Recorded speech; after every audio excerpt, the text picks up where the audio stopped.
Hello, everybody. Welcome. Good evening. Hi. Is everything Hello, working? hello. Is it all working? Can you hear us? The usual questions every live streamer has. Before we start You talking, start your stream with that question, huh? Is first thing, everything working? I've done too many streams to not ask that question. Can everybody hear us? And can you hear the Discord? I can see you can hear it. Howdy, thumb tanks. Yes, yes. Who's not taking? Yes, you can hear us. Cool. I can hear you. Well, let me introduce. Okay, so Dima, can you hear Dima? Is it Dima? Do we pronounce it Dima? Am I Yeah, it's Dima, correct. good? Mhm. And you can hear Dima, everybody, yeah? Can anyone hear me? No, Harren, we can't hear you. We don't want to hear you, Harren. What are we talking about? What are you talking about? We're keeping you in text for a reason, Harren. We know you, Harren. We're keeping you in that text box. Anybody on YouTube? Is everybody on? Can everybody hear us all right? Sounds good. Lovely. Welcome, everybody. Now, the Discord is open. We are in a Discord. You can see the channel here. We are in a Discord channel. If you would like to jump in and ask questions verbally, please come and do so. You're welcome to. So I'll explain the stream in a minute. We'll introduce Dima. We'll let him do his introduction. But again, as you all know, I do like to chat, waffle on a bit. So we can do that. Start with that. So using a golden much wow. No idea what you're talking about, Harren. You're right over there. You're right over there. You're right. So yeah. Ooh me, I hear you loud and clear. Essie, welcome along, Essie. Nice to see you. Yeah, team. Yeah, good. So thank you, Essie, the YouTube person. You are the YouTube viewer. I'm never all right. Well, I know, Harren. We'll send someone to check on you if you want. Not me, I'm busy. Someone else can do it.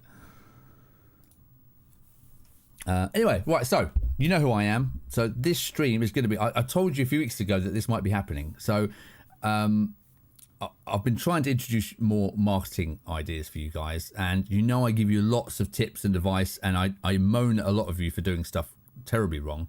But this time it's not me telling you what to do. So we've got someone new to introduce you to some new cool things.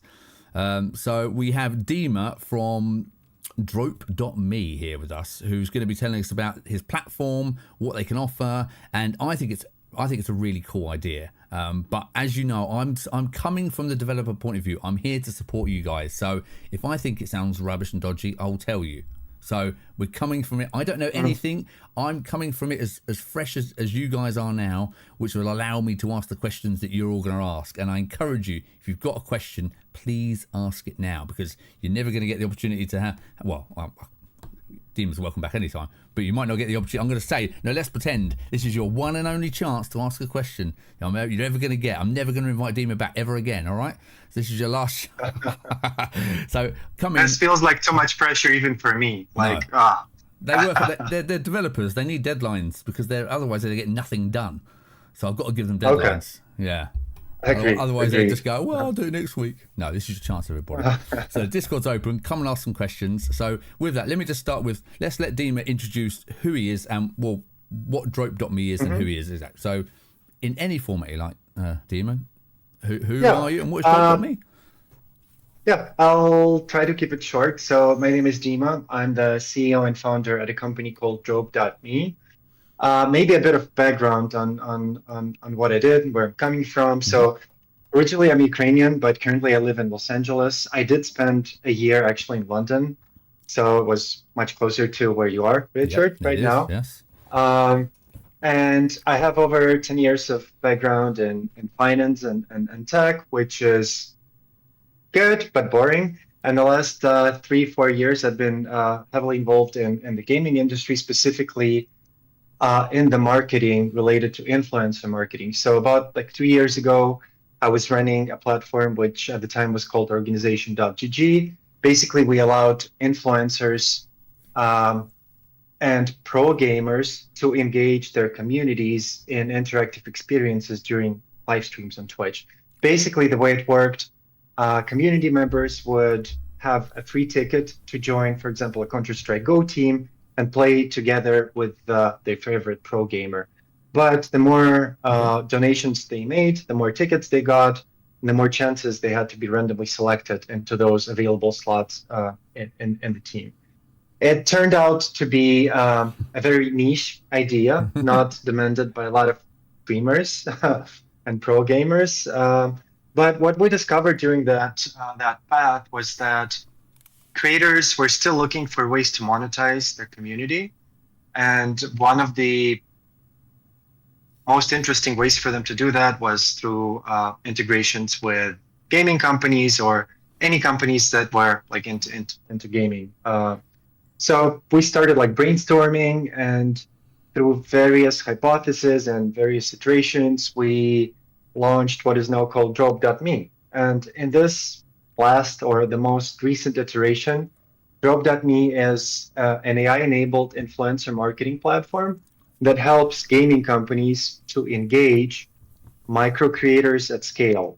And from the company perspective, from the gaming developer perspective, we are unique in a way that you're only paying for the content or for the actions that are relevant for the gaming company. For example, if you're launching a game on Steam, we can automatically track and attribute the actions that are done by influencers related to adding your game to Steam wishlist, or purchasing your game, or reaching a certain achievement within Steam, or playing your demo on Steam. So all of these like 4 actions can be automatically tracked and attributed to specific influencers that drive the community to your game. What this means is that essentially you can have tens or hundreds of smaller creators promoting your game, creating your game, but at the end of the day, you're only paying for Steam wish lists or purchases, or someone playing your demo on Steam, or joining your Discord server. So there's like close to 20 various call to actions that we're able to track and attribute and reward streamers for allowing their community to complete those actions. Right. Okay. And that's where is that where the AI comes into this equation? Is that, I mean, like, because when you hear AI, I know a lot of developers are just like, no. So where does the word AI come into this? What is the AI doing? Yeah, that's a good question. So AI is something that we started implementing just recently, and it relates to the content that is submitted by the influencers. So you no longer have to go and watch all those like videos and see if they're a fit. AI can basically do that for you and basically put a score on the content that has been provided by influencers. That's kind of like the nice. Okay. second part, but our first part is where we actually able to do recommendations on terms of which creators are a better fit for your game based on our internal data and based on the public data that we can get like from Twitch Tracker, from Solignome, from each specific streamer. So on the company's end, you can also get a score like which out of all the streamers who applied, which are a better fit.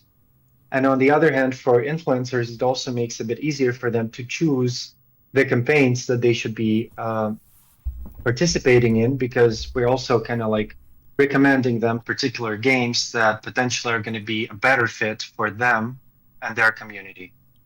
Right. Okay. This is really interesting actually, because I mean, I've actually done videos on this, and I've shouted at the chat as well a lot. I do a lot of shouting at the chat.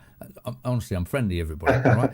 But I've done a lot of like talking about how, because I get the question about how do you find a streamer? I've had this a lot. How do you find someone who's going to play your game? And there tends to be the approach I generally get is it's a lot of scattergunning. It's a lot of sending 100 emails, 100 Twitter DMs, and I keep telling everybody stop doing that, because one, it means you're not filtering who you're sending your game to, and there's no point in sending your game to. Again, I keep getting sent like deck building horror games. I hate deck builders. I hate horror games. Tactical games I don't like either. I get them every single day. I get sent them all the time.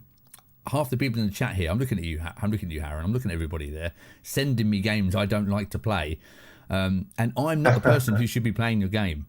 And if you spent the time watching my streams, I mention it quite often. I don't like these games, and you after you've been here, you'd realise I'm not going to send him my game because he hates those. But it takes time to do that. Yet he plays it for 2 hours. I know, Harren. See, that's how nice I am to you. That's how nice. I hate it, and I played it for 2 hours. But you get the idea that you need to filter out who you're sending your game to, and there's no shortcut on this. Which, well, this might well be the shortcut, but generally there's no shortcut around this. You have to watch the creator that you want to play your game. There's no point sending it scattergun. You've got to watch them, and you've got to think: is this the type of person I want to represent my game?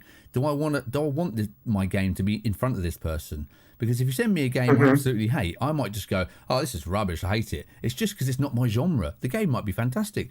I've played loads of deck builders. They might be brilliant. I haven't got a clue what I'm doing. I'm the terrible person to be showcasing the game because I don't know what any of the buttons do. I don't know what any of the things mean. So if you're looking at stat-wise, like if we're using drope.me, it'd go, well, yeah, don't send it to him. That's a terrible idea. So this might be a really cool way of just, if you can't be bothered to sit and watch 20, 30 hours of a streamer to find out if they're the right person, then you go, actually, no, they're not. And you go, oh man, I've got to find another one now. I've got to go and watch another 20, 30 hours of another streamer. Let me do that again. So if obviously developers don't want to do that all the time, otherwise they wouldn't keep asking me. So I assume this is a perfect way of solving that problem, and I don't have to keep answering. But Richard, I'm making a tactical horror card game. You better play it anyway. Essie. Tactical horror. Yeah, all right, Essie, I'll play yours. But I'll hate every second of it, all right? And it's not only about like, I totally agree. Like the genre that you've been playing it, and you're kind of like leaning towards specific games or genre. That's amazing. But also your community who's watching you. Perhaps one of the reasons why they're watching you is because they enjoy the same genres as you. So even if you do like an exception and stream something else, I don't know, like FPS, for example, you're probably going to get like disappointed community. And the game developer is not going to get like any value out of that live stream as well. Completely. So on Drop.me, it's basically where influencers first have to choose the campaigns that they think is going to be a good fit for them and their community. So it's like, I don't know, Tinder is still anyone using that or not, but it has to be like a match on both sides. No one will admit it. Everyone's like, don't know what you're talking about, but yeah, I got you. Okay, got you. Yeah. Yeah, I'm married too, so I'm not supposed to be mentioning that, but familiar with the mechanics, let's put it that way. That's right, yeah, for research. So same mechanics with Drop.me. Okay, that's pretty cool. Okay, so then we've got here. Okay, so Ponoviv, how do we filter out? In Ponoviv, when you say filter out, do you mean filter out as a developer? How do you filter out bad streamers? What do you mean by that, Pono? Using AI? Yeah, expand on that a little bit more, Pono, if you don't mind. Asking a streamer's community what genre the streamer has preference for is also an option. Yeah, absolutely. Because if I start streaming AAA games on here, you're all indie developers. You're going to turn away, aren't you? I mean, if you want a list of streamers that would play your game, I guess looking up similar YouTuber games. I mean, one of the like recommendations that I can give, if you want to still kind of continue like with the manual process, there's a service called Solignome where all the data of all the Twitch streamers is aggregated. So basically, you can go and filter the influencers, whether the creators, by genre, by the concurrent viewers that they have. So at the end of the day, you can like kind of have a list, I don't know, 50, 100, thousands of influencers that play a particular genre, stream in particular language. But then there's still a lot of work, manual work that you have to do in terms of finding their contact information, actually sending out an email to them, then waiting for their response, then following up. And it's just painful, but there is a way, obviously. Yeah, of course there is. Yeah, absolutely. AAA, boo. Yeah, Akuma. Well, I've named my channel wrong if I think that, but you know what I mean. My game is similar to Starbound. Just look for creative videos of Starbound. Yeah, you can. Again, you can do all this. It's just manual work. It depends how much work you want to put into it. But you can absolutely do this yourself. But it just means you do actually have to do this. By the way, you actually have to watch the streamers. You have to email them. You have to check all what they play. All those things you do actually have to do. I'm curious on the AI filtering. Mainly because there are a lot of streamers on Twitch that don't create VODs or have VODs. being deleted after 14 days. Do these get lost or can they submit themselves manually? Says Harren. Hmm. Yep. So they can submit highlights of their streams, and we also have an internal ranking system. So the developer or the company, they can also put a ranking in terms of like how they value the content that has been submitted. Oh, So this okay. allows us to filter out like good creators from poor creators, and at the end of the day, like you're able to see like in how many campaigns that creator has took part, has taken part, and what is the ranking, like where the previous company satisfied with the content that Ah, has that's been cool. created. Okay, that is very cool. Okay, so let's do a bit of not role play, but role play. Um, let's start with so let's go from step one. I'm a developer. I've got a game. Uh-huh. I do actually have a game. It's terrible, but don't worry about that. So let's pretend I'm a good Uh, developer. I've got a game, and I say, look, I need to find a streamer for this. I need to find who's going to create content for my game. I don't know where to start. mhm. I go to Drope.me. Someone says to me, look, have you tried Drope.me? I say, I don't know. I go on there. What am I going to see? I'll bring up the website in a minute. Uh-huh. What am I going to get? Like, what do I have to pay? What are the fees? Because again, people are very scared of losing money because there's lots of, Oh.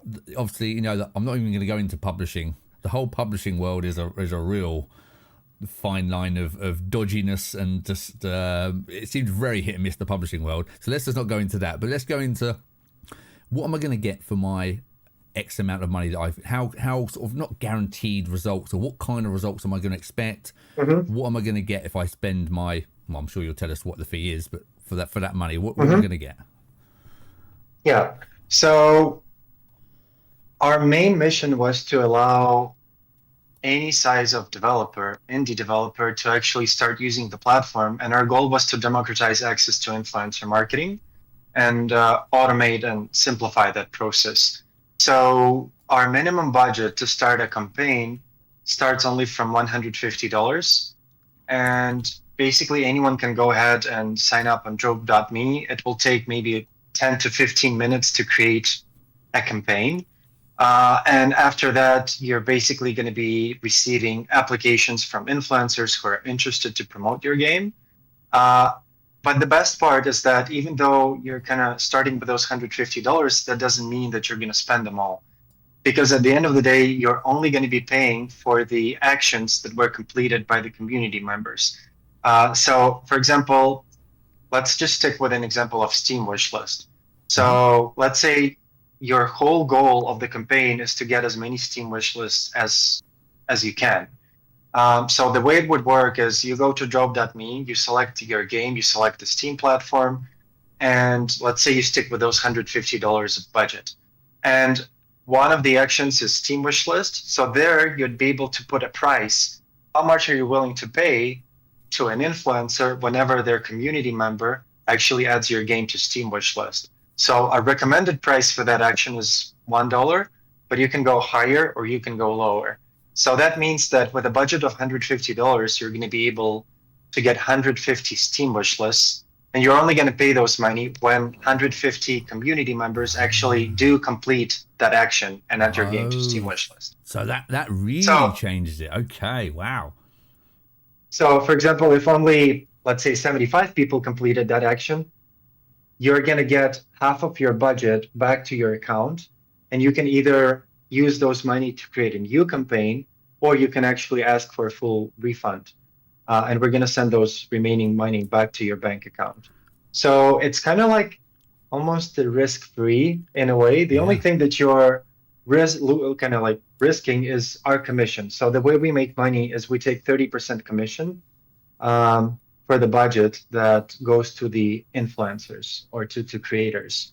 But the more you spend, the less the commission is. So it can go down to 20%. Right. So it really is. But the good Yeah. news, Yeah. Yeah. Richard, I don't know if you mentioned that or not. We are actually giving away the promo code that will decrease our commission to zero for those indie developers who actually launch the campaigns with us by the end of December. That's really cool. Um, That's very so zero generous. commission.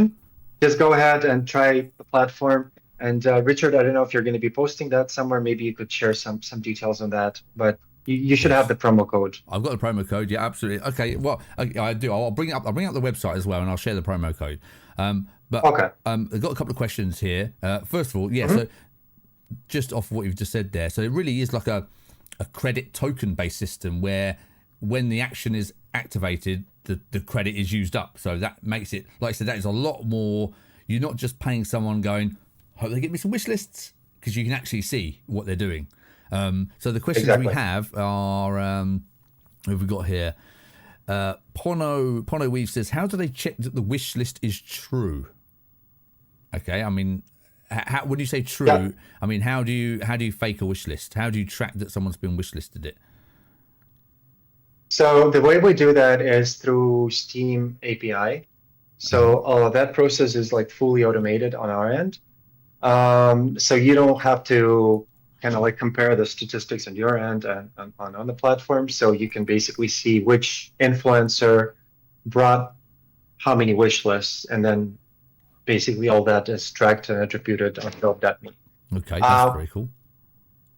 One of the other actions is, for example, purchase your game on Steam. We don't have that action as a purchase action. What we have is play your game on Steam for 2 hours, meaning that in order to complete that action, the community member would have to first purchase your game and then play the game for 2 hours. So they no longer have an opportunity to ask for a refund on Steam. Right, okay. So that's something that we can track as well. And that's basically like an affiliate program that you can run with influencers, just paying for the purchases whenever their community members purchase your game. That's very cool. Let me just move. I'm going to move this over here. I'm going to shove us over here. We'll be vertical. There you go. And I'll bring up the website on the other side so everybody can see what we're chatting about. Who have we got here? I can see the chat going. I'll see you. Don't worry, everybody. Don't worry. I mean, the dev could share the screen. By the way, I'm George, the developer of Way to the Stars. Oh, hi, George. Nice to see you. It's funny when you see usernames. You know, I mean, they don't. I see so many usernames. I don't know who anyone is. So that's cool. Hi, George. Now I'm curious because you mentioned tracking demos as well. Yeah. So you can track. Well, I suppose if it's from the API, you can track whatever they give you. Don't you? Yeah. So one of the call to actions that we can automatically track is whenever the community member of an influencer plays your demo on Steam, and you can reward the influencer for that action as well. So that's something we can easily do. That's fully automated. Is it all via Steam? Is it only track? Can you track via any other methods at all, or is that future ideas or what? So we currently have integration with Steam. We also have an integration with Roblox. So if any of you guys are building games on Roblox, we can track the in-game engagement through Roblox badges as well. So whenever the community member joins like Roblox and get like a welcome badge, we can reward the influencer for that. We're also working with mobile game developers, and we can track all the actions through AppsFlyer or Adjust. So if you guys are using those two platforms for attribution, then the integration is going to be seamless as well. Okay. So basically, Steam, Roblox, and mobile game developers or platforms. That's basically the three platforms that we're currently working with. What about itch.io? Would that be possible? A lot of people tend to start. Potentially, yes. A lot of people tend to start with itch, and then like if it proves slightly popular, then they move on to Steam. And because obviously itch is really easy to upload to, isn't it? I mean, and there's no hurdle, there's no fee. Mm-hmm. So what would that's a good question. Yeah, we don't have an integration with itch.io as of now, but that's something that we might be looking into. Okay. Maybe early next year. Yeah. Okay. One concern I have, this is not me. Puke and Guts. Hello, Puke and Guts, by the way. Awesome T-shirt, Puke and Guts, by the way. I'm not going to say that you bought it the other day. Well done. One concern I have is for users wishlisting and then de-wishlisting. It does seem like a potential area of exploit.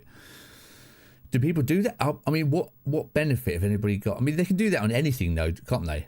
I mean, I tell everybody every week, all the games I play, I tell everybody in the chat, go and wishlist it to support each other. I mean, but you can all unwishlist it. Do you do that? Is that a big concern? Yeah. So that's not a big concern. Like we've already run like over 150 campaigns, so the platform is fairly new. Just as a heads up, we've been only live for 5.5 months, and since then we've already run over 100, maybe now 60 or even 70 campaigns with indie developers, mobile game developers, and we've never had anyone come back and say that we had this issue with the wish list. The way probably people are not abusing that is because whenever they see like their favorite or followed creator promoting a particular game and they're adding that game to a wish list, first of all, the creator who is promoting that game, most likely he likes the game. So otherwise he would not be promoting it and saying, look, guys, this is a good thing. Just go ahead and wish list it. So because that's a direct way to lose the community. If you start abusing and pushing all the bad stuff to your community, you're going to lose everyone you are super fast. And again, like I said, it sounds like an exploit, but I really don't think it is. Like I said, I think that is you are correct, Puke. But I don't think it's a massive deal. To be honest, it would be.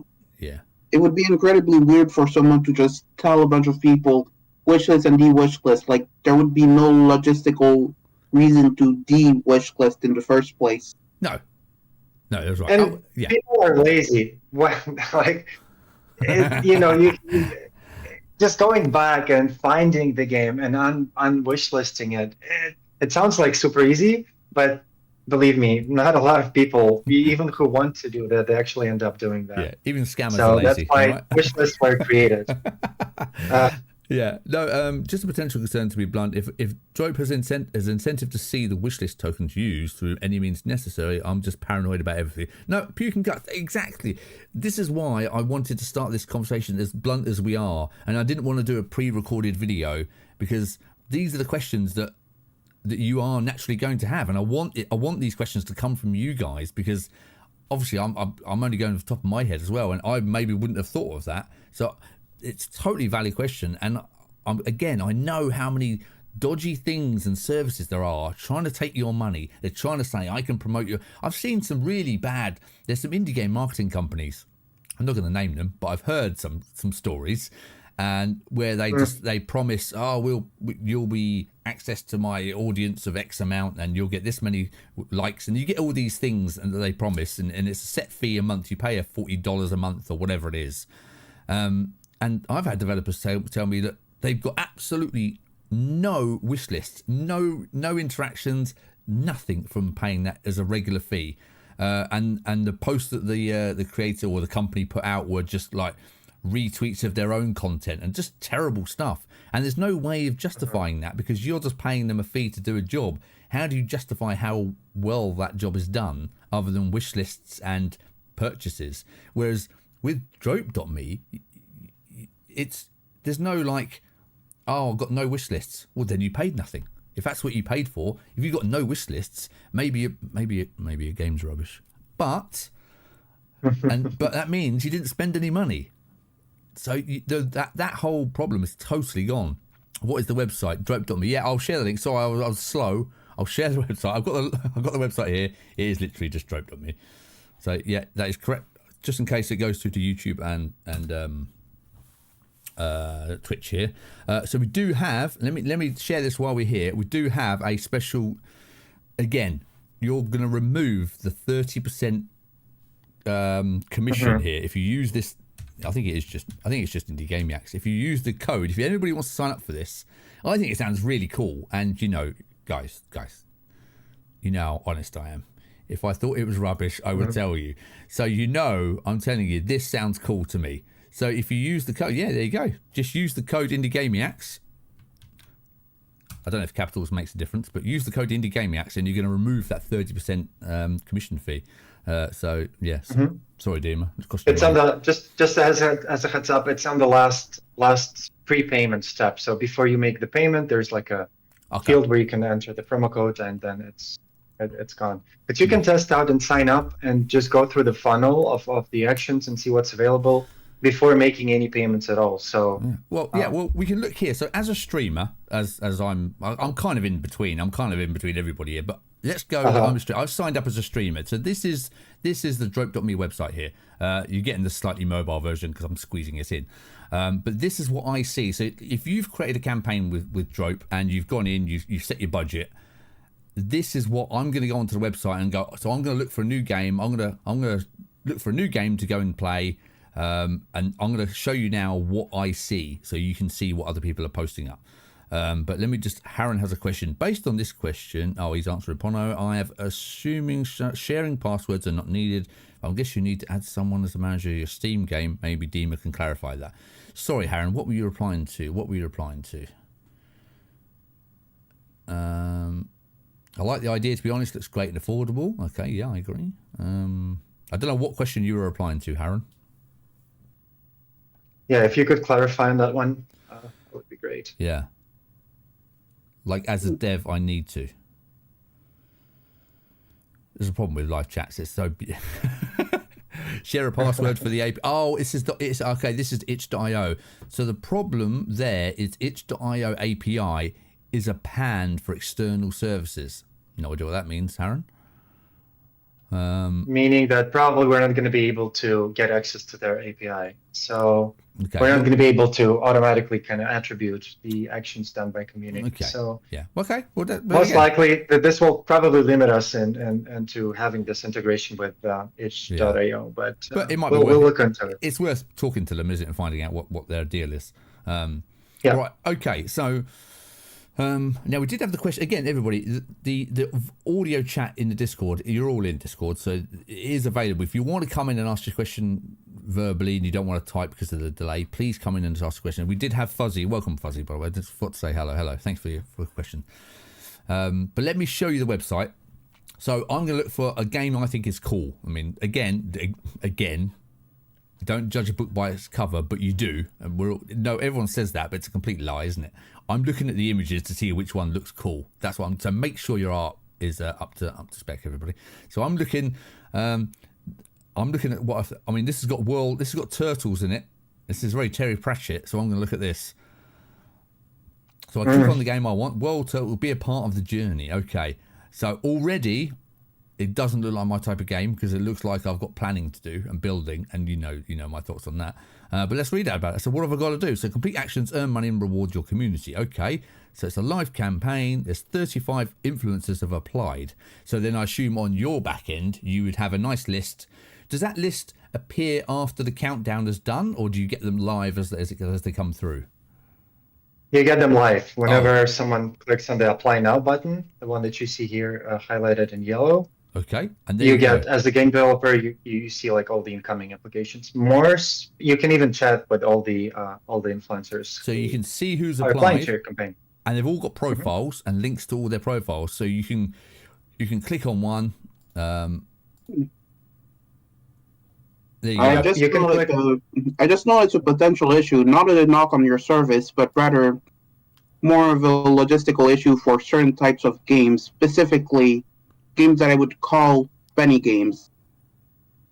Essentially, any game that would be less than $5 or so on Steam would probably not be quite viable for your service. Yes and no, because at the end of the day, you can play with the prices of the call to action. So let's say a recommended price for the wish list is $1, but it doesn't prevent you from putting like 50 cents for Steam wish list, or $1 when someone purchases that game, meaning that most likely you're going to get a bit less interest from the influencers, but that doesn't mean that you're not going to be able to achieve your goals. So it's up for you to kind of like test it out and come with set the prices that are going to be like both reasonable with influencers, but also reasonable for you as a business. Yeah, a lot of indies do undervalue their games, by the way. A lot of them do charge way too little. I mean, people are charging $4.99 and stuff for a game. I think that's madness. Unless the game is like an hour long. If you've built a full game, you don't need to be charging people $4.99 in the hope people buy it. Have confidence in your game. Yeah. You know? The main reason why people do use that strategy, though, is kind of a remnant of the app stores of old. Yeah. You remember the 99-cent games on Yeah. the App Store and stuff like that? Oh yeah, absolutely. The tactic work, especially when the game is smaller, like things like Angry Birds or even my own game. But it's also one where you effectively need to just have the ability to spread a lot of games all at once. Just throw a bunch of darts at the board. If you only have one dart, that might be a bit of a problem. Yeah, but well, again, this is why I think this service is actually really good. If you do have one dart, then this is really going to help you because you're not wasting your darts on messaging people like me with your stupid horror game. So, so it is actually beneficial, you know. It's, so look, well, let me show you. So this is the back end. Like I said, you can see who's applied, and I can see who my competition is as a streamer, an influencer, whatever you want to call it. I can see who. If I see 150 people there, I might go I might go for a smaller one. You know, I mean, I wouldn't. I'm confident. I'll beat all these guys. So then I've got some other things. So what do I have to do? Share link with your community. So okay, can we just go through what some of these mean? So share link with your community. Yep. So basically, what does that do? How are you tracking that, and what does that do for me as a creator, and what does that do for the developer? Yeah, so share link with your community is just like one of the available actions for influencers. So you can see like below there's like integrate promo video on YouTube or stream this game on Twitch. So these actions below are basically actions for the influencers. So we're also able to track whether an influencer has streamed this game on Twitch. And actually you're able to pay streamers for doing that as well. And while they're doing that, each of the streamers is going to get a unique referral link, which is like this share link with your community. And this is basically the link through which we can attribute actions that were done by the community members. Right. And under this link, there's going to be not hidden, but basically there's going to be actions for the community, like add this game to Steam wishlist. So simultaneously, there's like two campaigns running for the same, and here you can see own this game on Steam. So this is the action, just a bit below. Okay. So that's the action that this game particular added. You get a widget, meaning like you have to purchase. Yep, we do have a widget, also like a chatbot. Oh wow, that's awesome! That takes away a lot of work from me. That takes away work that I don't have to create. That's very cool. So if you go back, you're going to be able to find the same campaign, but for the community member. So if you go like to like the menu, like top left corner. Mm-hmm. Yep. So here you can see there are campaigns for streamers and campaigns. I've got a charity campaign because I'm logged in as a streamer. Yeah. Okay. Yeah, you're not going to be able to see it because you're. I use Incognito. I've never used Incognito before, but I'll check it out. All right. Yep, try Incognito. So let's log in as someone who's neutral here. Sorry everybody if I missed your chat. I just scrolled away. Steam wishlist sales. I'm streaming. I've got a million tabs open. It's my fault. Wait. Let me close some tabs. I've got so many tabs open. Hold on. Hold on. It will load. It's me. It's not you. It's me. I think you just have to type job.me because I think you typed in like it's auto-filled. It's auto-filled, yeah. isn't it? Yeah, there you go. Sorry, my fault. Yeah, try going with just job.me. Okay. Job.me. So now if you go to the menu, and then now you can see that there are campaigns for community. So click on that. For community, and then scroll down. So basically, remember the campaign that we were looking at? It was something with turtles. Yeah. Yep. So click there. And now you see like there's different actions here. So in this case, we only show like own this game on Steam because this is the page that the community member of an influencer would see. Okay. So if I've clicked the link that the stream has shared, I'm going to see this. Yeah. Exactly. And if you click directly on the link, the influencer is going to be automatically kind of It's affiliate. assigned. Yeah. But if you came to this campaign without the link, you can also like select an influencer just here on the top. So you can select the influencer that you want to support, and that action is going to be attributed to them. Well, you're not there because you haven't applied to that campaign as an influencer. I see. Just checking. And these points that the community members earn, they can also use in the giveaways. So if you scroll a bit down, chance to win some rewards. Exchange your points. Open drops. Oh, so they followed the link. They've clicked on the thing that gave them 60 points, wherever it was. They can go to these drops, and what do the drops give them? Drop me swag. Oh, drop me swag. Oh, that's cool. Look at that. It's like gift cards and like my logos. So basically, just click on any of those. So the community members are going to be able to exchange their points into tickets, and the more tickets they have, the more chances they have to win the giveaways that we're hosting. So for the influencer, it's like being able to host giveaways, but they don't have to allocate prizes for those because we are allocating them as a company. Oh, that's really cool. So that means, so again, what I like about this is that everybody's kind of winning here. Like you're getting your commission, which obviously you've earned by doing all this work. I'm getting my cut because I'm doing the work that the developer has asked. I can't fake it, as it were, because it's just literally affiliate links, so people are clicking on it and it's working. And the developers are getting the actions they were after. They're getting fulfilled, and there's no sort of. It depends how There's no one that can really cheat the system. Like the dev cannot abuse, the streamers cannot abuse, and you cannot abuse, neither can the players either. Yeah, exactly. It's all attributed to the link. So everybody's winning, and there's no benefit for anybody trying to fiddle it, but there isn't any way of doing it because it's all just tracked. So you don't have to interpret. If I say, look, I got 20 people to wishlist your game, I mean, you don't have to go, well, no, but wherever those 20 people come from, whatever. You can they're all tracked. Do you know what I mean? It's all. All trackable. You can see what you're getting. You put in your $150. Is it $150? Yeah, that's the minimum. Okay, $150. We're talking US dollars here.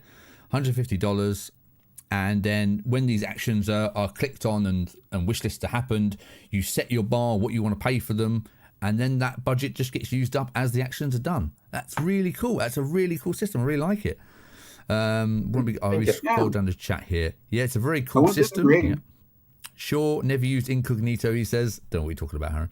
Lol, sure you have. Okay, you're all just abusing me. Okay, fine. Okay, and also, the end users not only get to support, because again, people say, what benefit? Again, it's all very much what's in it for me, which I understand. We're all, we've got to do something. But you also get rewards and drops. This is really cool. Actually, so everybody down the line is winning here. That's really cool. And what I do have to say, by the way, this stream is absolutely not sponsored. So there's been no payment, there's no sponsorship. This is a pure natural chat. And again, I wanted it to be like this. I wanted it to be natural. I wanted it to be non-sponsored. So you're getting my honest opinion. And this is what we got. Is it just saying it's impossible to play the game like it's unlikely? Is just saying it is absolutely possible to game. Yeah. I mean. Puking guts. Most people are cool. I mean, most people aren't. I mean, yes, there's always some. You can game any system in the world, but most people are not going to. Yeah, it really depends on what's the level of effort needed to game this given system. Yeah. It's gonna be more effort to try and scam it than just doing what. Again, as a streamer, if I click on one of these as a streamer, and then I go, this platform here. For me to try and fiddle this somehow and work out a way of making people click, it's more effort than it is just doing it. Do you know what I mean? Because then and again, you can don't forget, you can review me, so you can say, this guy said he did this, he just scammed me, and my rating's going to go to 0, and I'm never going to get another job on here again, am I? So there's no benefit to me to do that. And also, when you're asking your community to kind of like help you participate in scanning another platform, I mean, that doesn't put you like in the best light out there. So No. you might end up losing all the guys at the end of the day. Yeah. I mean, Because who again, wants to be supporting, yeah. a bad actor? Exactly, and I knew that these questions would come up. I knew that it'd be again because, like I said, developers, and you are right to be. You are all very suspicious, which you are completely correct to be. And these are the questions you should be asking. But hopefully, we've answered everything that kind of has come up here. While $150 is the minimum, what is a realistic number you'd recommend to get small campaigns starting? Do you have any data on which budgets perform well? Good question, Thumbtanks. Yeah, that's a good question. So we usually recommend starting with at least like $1,000 for indie game devs.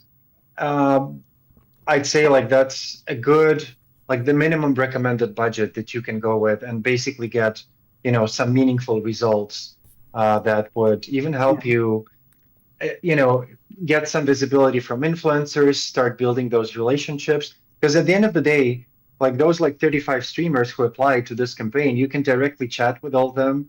You can see what content they have been creating. If you like a particular influencer, you can also tip them additionally and start building like long-term relationship with them and have them as a first ambassador of your game and basically benefit from those long-term relationships. So look at this as a platform to get results from your campaigns, but also as an opportunity to start building long-term relationships with the influencers who genuinely authentically like your game, like what you build, and would love to support you, even though you don't have like a budget for them to do it constantly. But there are like a lot of influencers who just promote games because they just like those games. Yeah. And they want to support indies for creating those games.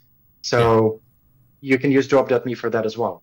Yeah, absolutely. Yeah, again, that is, the connection is really important because, like I said before, it's important you find the person that you connect with and who likes your game. That is really important, and this is just a good way of narrowing that down. So, Puke and Guts, we will come to it. Don't Puke and Guts, don't panic. We will get to you, I promise. So, your previous comment was because you said it hasn't been addressed, but we will address it. We'll address it. I guess what I was trying to say was the potential for day-old accounts flooding wish lists, activating the wishlist token redemption.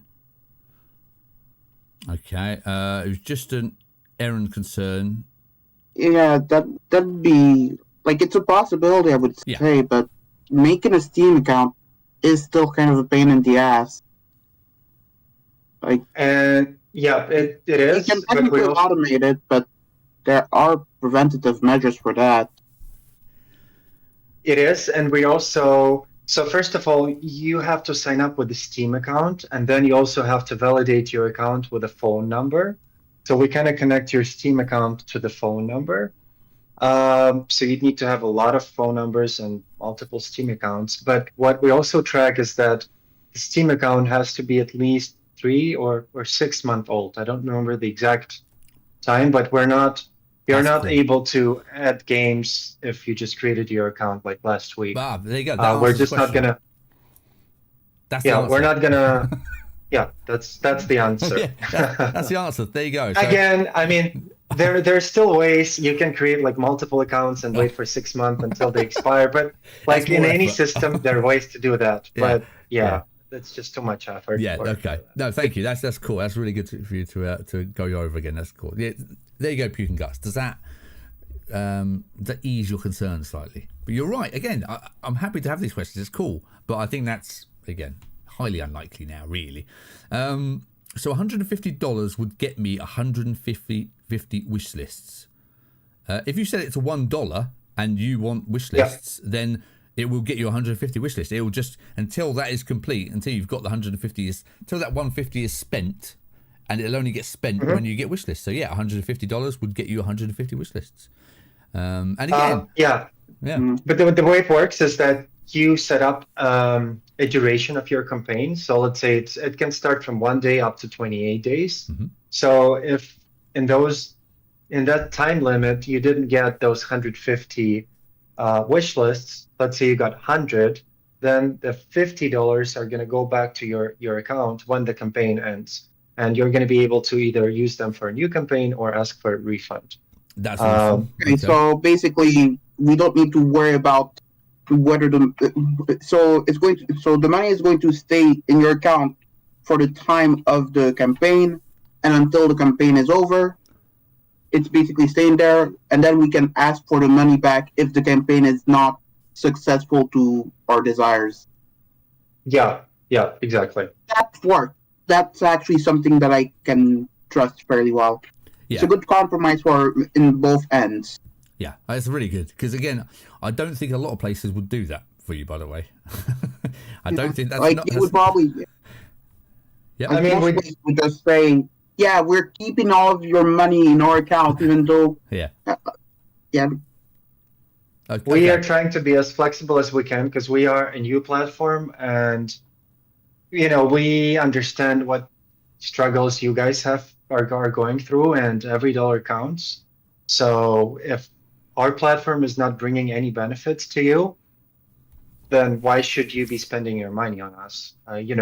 Take the money back and find a better way to use those money. So that's kind of like our thinking. Yeah, and you got to remember, you are also going to be getting like legacy wish lists from this as well that won't be tracked, because if it's going to be way after, because a lot of VODs are up for ages, but it's getting a streamer. You are still getting the streamer to play your game, and whether they're going to share their affiliate link to the game, of course, because they want to promote it. Remember, because they get paid when people wishlist it, so they want to promote it.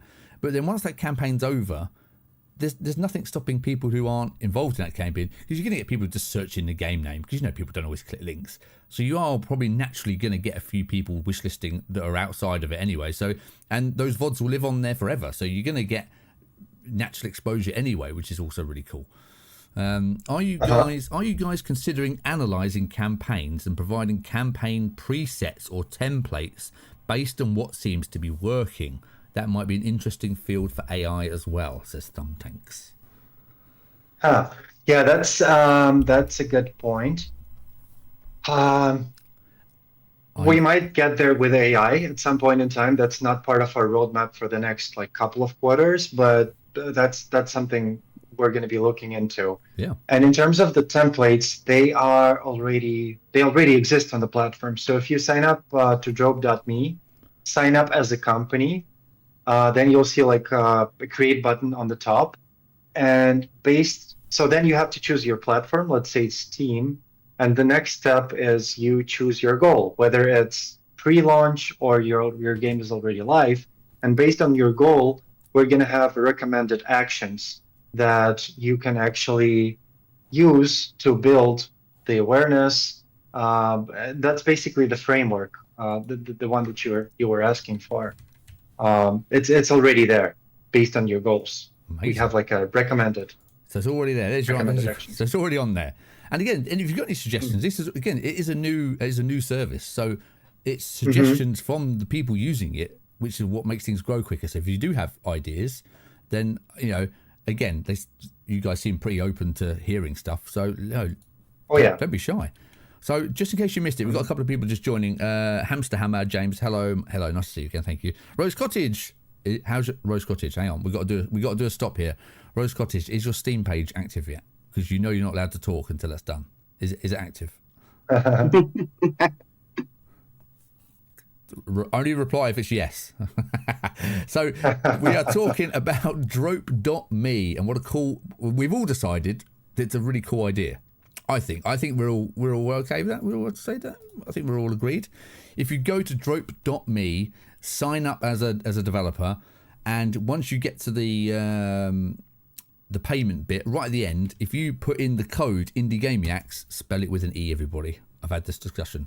IndieGamiacs there like that, then you will automatically get not refunded. You will lose the 30% commission that Drope.me take, but that is only available until the end of December. So sign up now. If you're going to sign up, now's the time to do it. Use IndieGamiacs code and save 30%. You get more budget to spend, everybody, so go for it.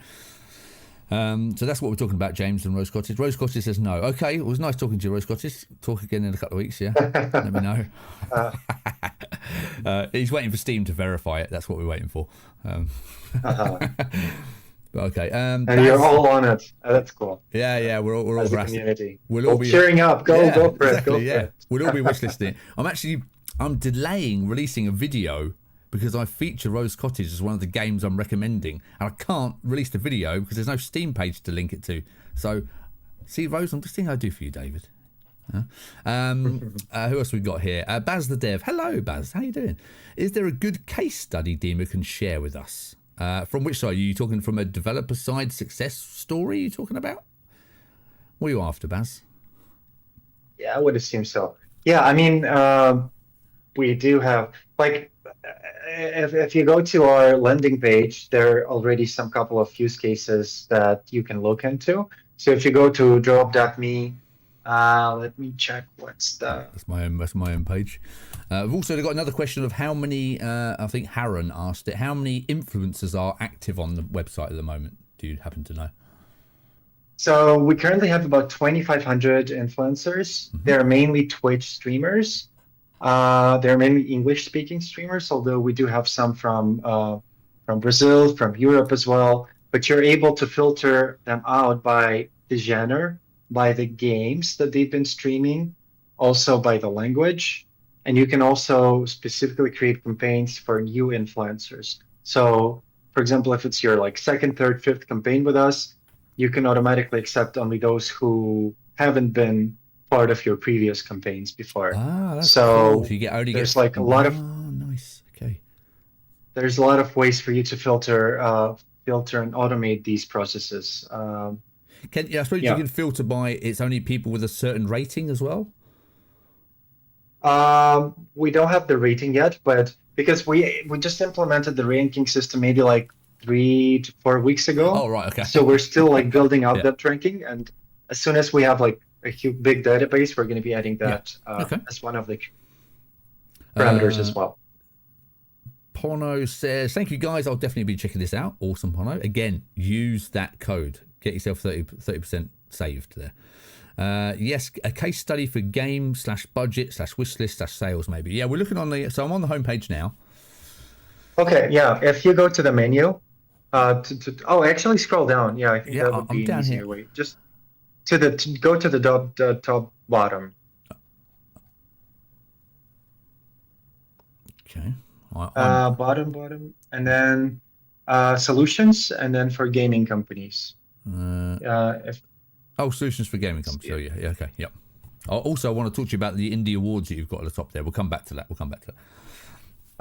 And if you scroll down, you're going to be able to see some of the features that I mentioned, the description, and also I think like somewhere closer to the bottom, you'll have like links to some of the case studies. Engage 17,000, boost visibility, get content about your game. I've not looked on here, so this is new to me. Save your precious time, budget, influence, outreach, game key distribution. That's interesting. Because obviously the classic ways of doing that are via like Keymailer and things. Is that replacing that type of service? So the way it currently works is when a streamer applies to your campaign and he meets the criteria that were set by you, he's going to be automatically receiving a game key that you provided in a CSV file. So we're just going to be distributing game keys automatically to the streamers or influencers that were accepted to your campaign. That's cool. And they're only going to be given game key once. Even if they participate in your new campaigns, the system will know that they've already been, they already have the key, so they're not going to be distributed again. That's very cool. But in a couple of weeks, we're also going to be launching kind of like a direct competitor to Keymailer. So the platform is going to be free, and you're going to be able to distribute your game keys to influencers that fit your criteria, but you also will have to provide game keys for the giveaways to the community. Yeah. And on top of that, you're going to be able to pay to selected influencers to promote your games, like during live Twitch streams or YouTube promotions or TikTok, but with the scenario that comes from you. So you're going to be able to put in the instructions and only accept streamers who you think is going to be a great fit to do this extra promotion. That's very cool. But that's kind of like more an optionality. Yeah. But in a base case scenario, you're also going to be able to distribute the game keys for free. That's really cool. Okay. But awesome. you wouldn't have that attribution to Steam wishlist purchases. So it's just like distributing game keys. Yeah. But that's cool. To influencers who are interested. Yeah, that is an obvious next step for this because obviously, you built trust with the platform and you know what you're going to get. So that's cool. You already signed up. Yeah, I like that. Okay. Some of our campaigns launched by our partners, big publishers. Okay, so the Earth versus Humanity. Okay. What should we click on? Should we click on that? Yeah, I mean, these are some of the cases, but I'm happy to share more. They're like part of the presentation, but feel free to reach out to me directly, and I'm happy to share more case studies. We'll have a look. We'll have a look at some of these. Harren says, since you mentioned non-English streamers, is it possible to have a localized campaigns? Say, for example, I was aiming to do one where my target audience would be only Latin America. Yeah, so you can only filter out influencers by language.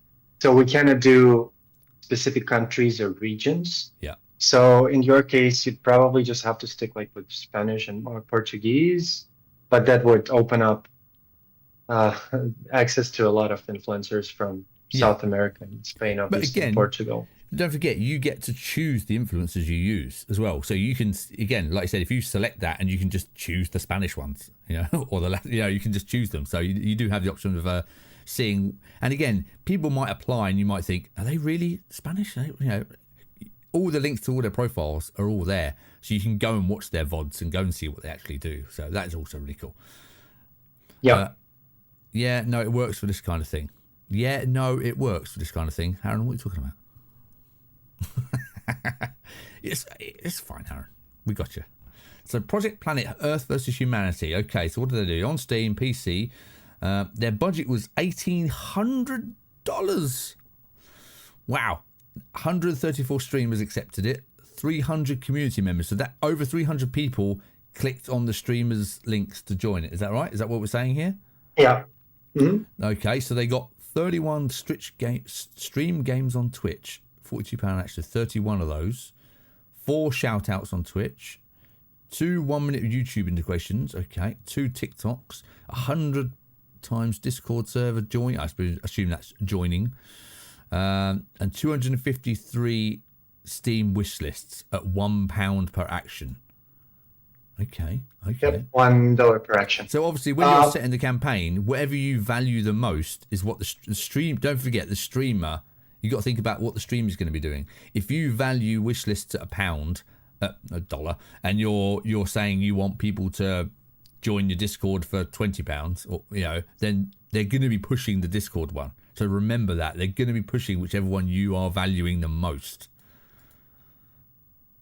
Exactly, and that's an opportunity for you, first of all, to build that funnel, and then kind of set the prices and set their priorities. What are you interested in building out first? Yeah. Cool. Okay. And these actions, like streamer actions on the left, they're kind of optional. So this is just for you to get a guaranteed live streams of your game or guaranteed content that's being created by influencers that you accept to do that. But we have cases where influencers just create that content organically because they're still have to create that content in order to get those like Steam wish lists or Discord servers from their community. So like this side on the left is optional. Yeah. Okay. And one thing, so from a streamer point of view, so let's say for me, so I only cover indie games here. So is there any way of me filtering out like the indie only studios or even studio size, or like how, if I want to support independent games totally, is there any way of me knowing how indie like, where's your indie badge? I need to see it. Yeah. But I mean, like, how can I find the pure indie games? I don't want the ones with big publishers behind them. I'm trying to find the one-man band indie people. Is there any way of knowing how big the studio is? Obviously, I can go and research it myself. I'm not saying it's not something you should be doing. But is there any way I can find out how big the studio is? Not at the moment, but That's actually part of our roadmap related to AI. Okay.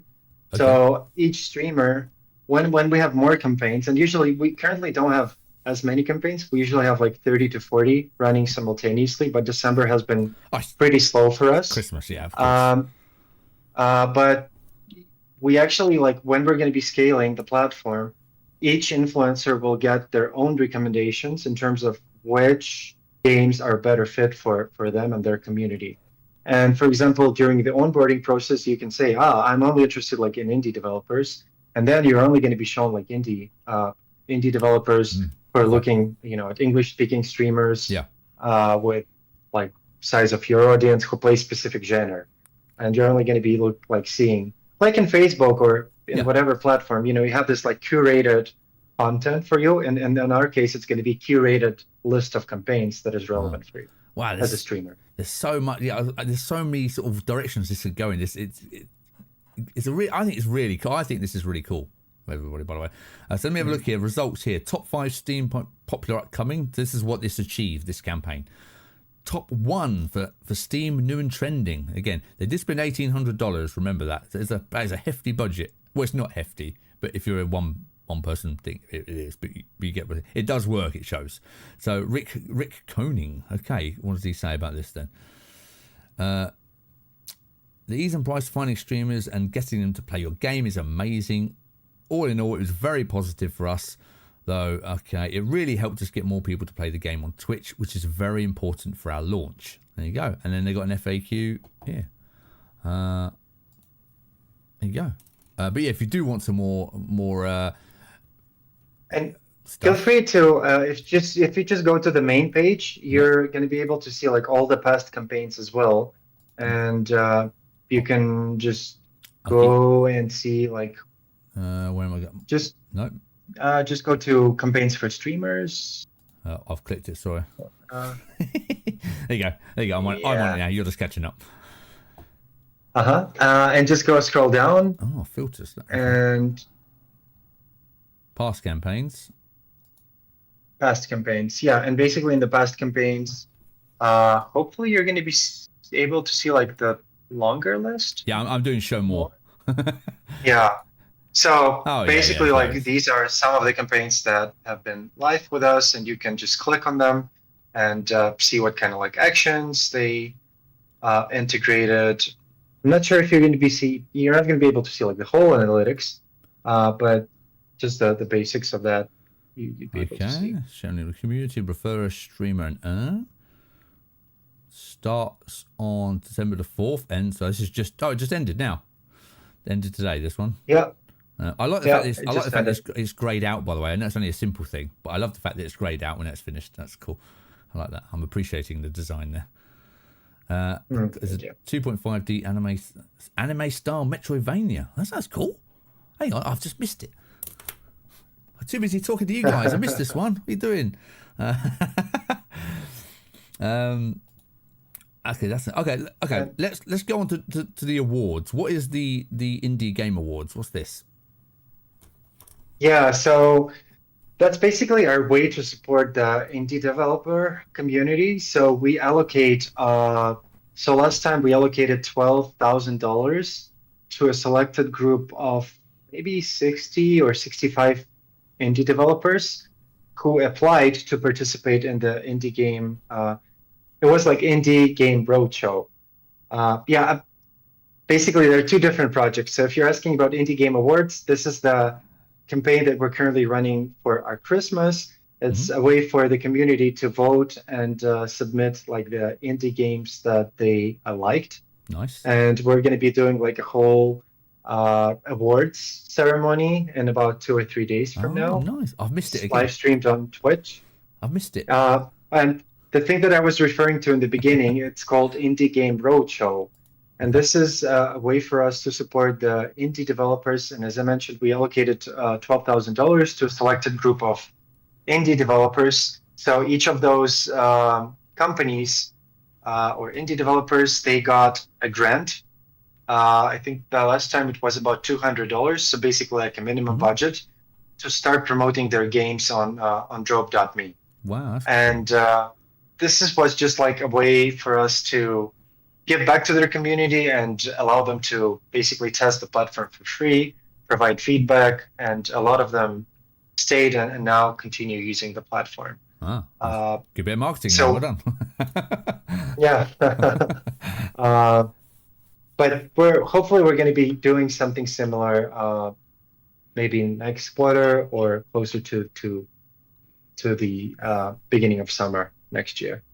Okay, awesome. Okay. And this time we're hopefully going to get some larger sponsors with larger budgets That's the who are going to be able to support us in this initiative. Yeah, that's amazing. Okay, wow, that's awesome. Okay, well, are there any? First of all, I'll ask questions to both of you. Are there any areas of the website or the service you provide? Is there anything that you haven't gone over that you'd like to mention that we haven't covered?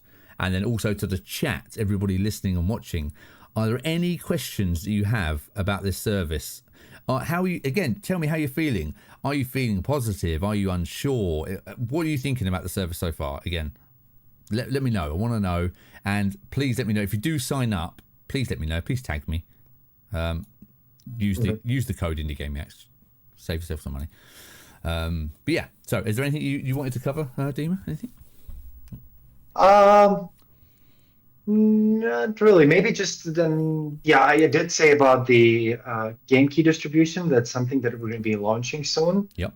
But also, for example, if you're not looking for performance actions like those that are being completed by the community members, like the Steam wish list or play demo on Steam, we're also going to have a category of actions tailored for influencers, such as stream this game on Twitch or create a TikTok video. So you're going to be able to either create actions for the community of influencers, or you can also use job.me to actually, boost the visibility of your game by paying to influencers to stream and promote your game, whether it's on Twitch or YouTube or TikTok. So, or you can have a combination of these two.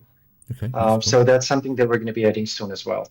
That's cool. We'll keep an eye out for that. We'll try and cover that on this. Again, I normally spend half an hour chatting and looking at stuff on the internet while everyone's getting ready when I'm streaming. So we'll make sure. Remind me, chat. Come on, remind me. We'll go and have a check when that launches, and we'll browse through those options as well. We'll have a look.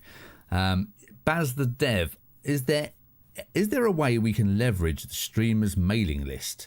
Maybe getting out links on there as well as its own action. Well, the thing is that that's going to be the same, isn't it? Because for me, I've got a mailing list. You can join Substack, by the way, IndieGameX. If I've got this personal link, I'm going to be sharing it on that mailing list as well, aren't I? And that link is still going to be attributed to me because it's my link. So if you have a good content creator, they should have a mailing list, and if they are good at their job, then they will be sending it to that mailing list, so it should automatically go there. I don't know how you track where if it's come from there, but that doesn't really matter because as long as someone's clicking that link and go, it doesn't really matter where they click it. It'd be nice if the streamer said, I will be sending this to my mailing list. Well, an affiliated link would probably be a good way to handle it, I guess. But it is already it's an affiliate link, isn't it? But it just won't say that it won't say it's come from Substack, will it? It won't say it's come from Twitch. It will just say it's come from wherever they shared it. Because you don't want to have... but we can make multiple affiliate links. Yeah, we can make multiple trackers for each link. But we generate that link on our end for influencer. That's only one link. Yeah. So you as a creator, you'd probably be able just to look in the Substack and see how many people clicked on that link. Yeah. But you're not going to be needing like drop.me for that. Yeah. Drop.me will help you to understand who exactly, did these actions, completed the actions, but not how many people clicked on the affiliate link on of course. The email. But I just thought about an odd question that might still be somewhat relevant. Mm-hmm. Is there any way to filter streamers by the size of their audience? For example, if we want to target smaller streamers specifically, or larger streamers. Yeah. So for the community actions, there's no way to filter out influencers by size, because at the end of the day, it doesn't matter for the game developer, it doesn't matter who brings, players into your game, whether it's a small or large streamer. But for the influencer actions, let's say if you want someone to stream your game on Twitch, there's different tiers and different pricing for each tier. So depending on the size and the number of followers on Twitch or YouTube or TikTok, you'll see different prices, and you're able to enable only the tiers that you need. For example, smaller streamers or larger streamers. That's something you can already do. And because you're setting a price per click, it doesn't matter so much how big the streamer is, because if they've got one follower and they share the link and one person clicks it, then you've just paid for one click, haven't you? You still got the one click. If they've got 10 million followers and they share it and one person clicks it, you still have only got one wish list. So of course you're given a chance of wish list much more if they've got a bigger audience, but it's how good their audience is and how good the streamer is as well. So I appreciate it is good to have a way of filtering out the bigger ones, but don't forget you can check the influencers' profiles before you accept them, so you can see how big their audience is anyway, if you want. And also, like, the reason why larger budgets work better is whenever a streamer would see a larger budget, that would be more incentive for someone with a slightly larger audience to participate in the campaign as well. Yeah. Because they understand that there's like 500 wish lists that they can get paid for instead of like seeing only like 50. And the large streamer would, like, someone who has like 100 concurrent viewers would probably not going to go and participate in that campaign because he's going to be promoting a game, but he's only limited like to $50 that he can earn by promoting that game. Yeah, that's true. It may stop someone from doing that. Yeah. So we always kind of like recommend going with a larger budget and then just getting your money back. That's a good point. Not all the actions were completed. Yeah. It's per action, not per click, I think. Yes, Baz, sorry. I say click. I meant click on it and wish list it, But yeah, you're right. It is per action, not just clicking the link. They do actually have to go and wishlist it, or whatever you are sending them to do, whether that's purchase the game or whatever you want. They do actually have to complete it. Yeah. I was thinking it was a way to validate good streamers versus Johnny Come Latelys, the one with good mailing lists. Yeah, it's hard. Again, it's very hard to know what a good mailing list is unless you're on it. So again, the best way is while you're accepting influencers' applications. Again, it's the same thing I said earlier. Go and check out the influencers. You don't have to just rely on the platform. Go if they apply for your game, you've got their profile on the Drope Me website. Click on it. Go and check out all their socials. Go and check out their platforms. Sign up to their mailing list and find out what type of stuff they're sending. And you might get their mailing list and go, oh my god, this is rubbish. But you might get one who sends loads of stuff out and you think, oh, actually, this is pretty cool. So go and do it. You still have to manually do it, but obviously Drope just takes away all that other nonsense you have to do manually. Going back to wish lists, is there a way to see which users added a game to wish list? For you as a streamer, yes. So there is analytics for influencers and on that analytics page you can basically see which particular community members have done particular actions. Does that, the same goes for the company as well. You can basically see, you're probably not going to be able to see which particular players have done that, but you're able to see like which influencers have been the most effective to promote your campaign. Again, I'm sure it doesn't, but does that not affect GDPR at all? Seeing people, it's not any personal data, it's just usernames, I guess, isn't it? I suppose you're just seeing the username of the person. But, yeah, you just see the public usernames that they have on just checking. As a developer, you said, Pope Puke says, is there any way of seeing who wished it as? Oh, okay. So can a developer see who has wishlisted their game? Can you not see that in Steam? Yeah, you can see that in Steam. You can see that in Steam. You can see that in Steam. Well, you can only see the number of wish lists. You cannot see the specific individuals because that would be a bit too much information. Oh, you can't? Oh, nope, you can't. Oh, okay. So, okay.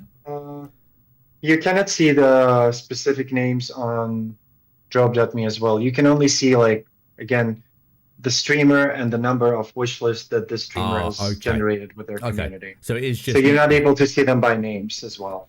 Okay, that's what I thought. But you should be able to see the same numbers on your Steam page because that's basically Yeah. You can't see the Maybe user a score bit yet. more up to date. Okay, there we go. We got there. Yeah, so you can't see it, but you see the number. You don't see it. Yeah. So, okay, well, that's cleared that up. Okay, cool. So, is there anything else anybody would like to ask while we have Dima here? Is there anything at all you want to know? You got any questions? Is anybody signing up? What are you thinking? Come on, let me know. We'll let them catch up. There's a delay. There's a delay on Twitch. I'm currently preparing to sign up. It's not like there's too much risk. Yeah, cool. Yeah, well, again, let us know if you do. That'd be cool. Okay, we'll be closely following this as the service develops. Well, I'm sure we can have Dima back as well in the future. If you want to come back, we can once you've again, if some of the community members have signed up and used it, we can always come back and we can do this again. Sure. We can discuss. I'd love to have that conversation when you guys try it out. You have some of the campaigns already have some results, or you have some feedback. Feel free to reach out directly, or like in support, or I'm happy to share my email here as well. We're super open to feedback, and again, we're working with indie developers and understand how the budgets are tight these days. So happy to work around on that as well. And yes, I'd love to be back and talk with some of the guys who've tried us out. Yeah, that'd be really cool. Get the feedback. Yeah, sure. And if you found any questions, if that's an invite, it's accepted. Yeah, it is an invite. We'll get you back. But God, I need someone to sign up so we can talk about it. All right, come on. Thumb Tank's been playing around a little. The interface is straightforward and nicely done. Oh, nicely done. All right. Well, let's know again. Please let me know, because I will put any feedback that you have. I will email back and let them know, of course. And then we'll arrange a follow-up chat, and we'll just discuss what you guys found, what you liked, what you didn't like, what was useful, what success you had, and we'll see what happened. But yeah, I think we've covered everything. So we should probably let Dima go and actually do some work, because we're all right. We're just chatting. It's night time here. We're all just getting ready to go to bed, but it's the middle of this day. Middle of my lunch, but that's fine. You don't need lunch. There's no time for lunch. Exactly. It already looks like nighttime here, but it's only 4:30. 4:30 p.m. Yeah. Now it's 9:30 here. Look at this. I'm ready for my cocoa. In fact, I'm not. So what we'll do, we'll bring this to a close now, and I will go for a little break. I'm going to make more tea. I'm not going to bed yet. I'm going to have some more biscuits. I've got some biscuits next to me ready. So I've got some biscuits. I'm going to have some more tea. And then I'll be back playing your stupid games. All right, everybody? Whatever you send me, I'm going to play your stupid game. No, I'm going to play some more community games. I'll go through the Twitter feed again, go through the submissions that I had last week. That I put a tweet out mistakenly. God, I said I'm looking for some games to stream. What have you got? And I got like 96 replies. I was like, oh no. I've been going the last 3 or 4 streams. I've been going through that list and playing as many as I can. So I'll go through that list again, unless you guys have got something else you're working on that I can play, and we'll just do that. So we'll have about a 15-20 minute break now, and we'll come back and play some games. Been playing around a little. We've done that. Almost finished with my horror deck building just for you, Richard. Thank you, Aaron. I know you've been working on that just literally for me. No one else. I'm going to get a private beta build for that, aren't I? Just for me. It's going to be my face as the monster, I'm sure. But yeah, okay. We'll let Dima go. Dima, it's been awesome chatting to you. I think the service sounds amazing. I think this is really cool. Again, the risk factor is really, really good on the side of developers. I think this is a really good chance for them. Give you 30% reduction in the fees. So I don't get anything. There's not even an affiliate link. My link is just a link. It's no affiliation at all. So there's nothing that I've got no reason to tell you to do this, just to save you 30%. But you've only got until the end of December, so make sure you go and do that. Okay, Dima, thank you. Awesome, man. Thank you very much. Thank you, Richard, for having me. And I'd love to stay in touch and be back sometime next year. And awesome. Have a great rest of the evening. Yeah, awesome. Have fun playing those games. Yeah, I won't. They'll make me suffer, but thanks. Cool. Cheers, man. Take Have care. a good See you one. later. Right, so I will move this over here. I'm probably going to break Discord now, everybody, because I'm going to be maneuvering stuff around. You've got it doesn't like the fact that I've got the webcam open in both the Discord and on OBS. So let me just close Discord and see if I can get the camera to appear. So yeah, Fuzzy, thank you for joining. Thank you for asking the questions. I really appreciate you jumping in the voice chat. It's really good of you. It's been nice being here. Yeah, thank you, man. You're welcome to stay. I'm just going to be chatting and playing some games, but I'm just going to go AFK for a little while now. North Spire, looks like I've joined right at the end. North Spire, you have joined as we've just finished. But please, North Spire, I think watch this back, because if you are a developer looking for content creators to play your game, you're looking for coverage, I think this again. I'm not being paid for this. There's no commission. There's no links. Nothing at all. They contacted me and said, "Hey, we've got something we think you might like," and I said, "Okay." We emailed back and forth about 20 times. I said, and they said, "Oh, could we do an interview video?" And I said, "No, I'd rather do a live stream that I can just chat to you and ask all the questions." So that is what I did. So I think it's really cool. The risk is so low for you. If you've got a budget to use, $150 is the minimum. If you've got $150 that you're looking to spend on an influencer, I would highly recommend you just start here and go here, because it's only credit based, so action credit based. So if you say you want 150 wish lists out of that, then you only spend that money when someone wish lists your game. That's awesome. That's really cool. And then if the campaign finishes and you've got one wish list, then you get refunded the $149.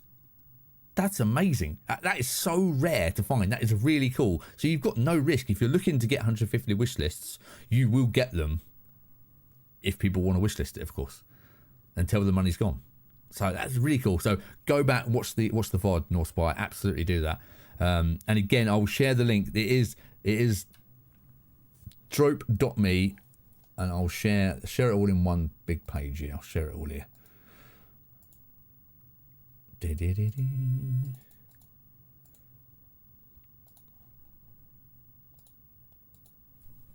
what is also cool, so that is the code, and that is drope.me. So go to drope.me. It's when you sign up. You don't put that code in until you're basically checking out with your $150. And instead of paying them 30% commission, they take 30%. Which I think is fair enough. It's what the standard really, isn't it? They take 30% of that, and with that code Indie Gaming, actually you don't pay that, so they make nothing from this. So go check it out.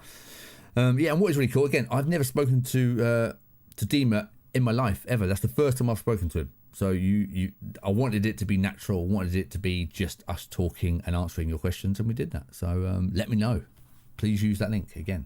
So let me just let me break OBS by doing this. So I'm going to hang up on Discord video. I don't need a video call anymore. I'm going to turn that camera off. Please don't break. Please don't break. So I'm going to go back into a voice chat.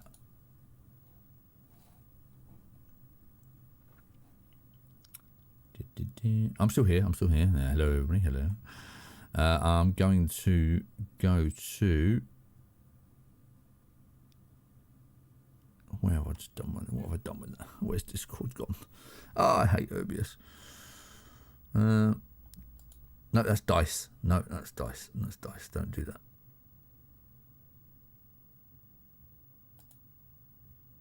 Where's it gone? Wait, that's in game. That's just chatting.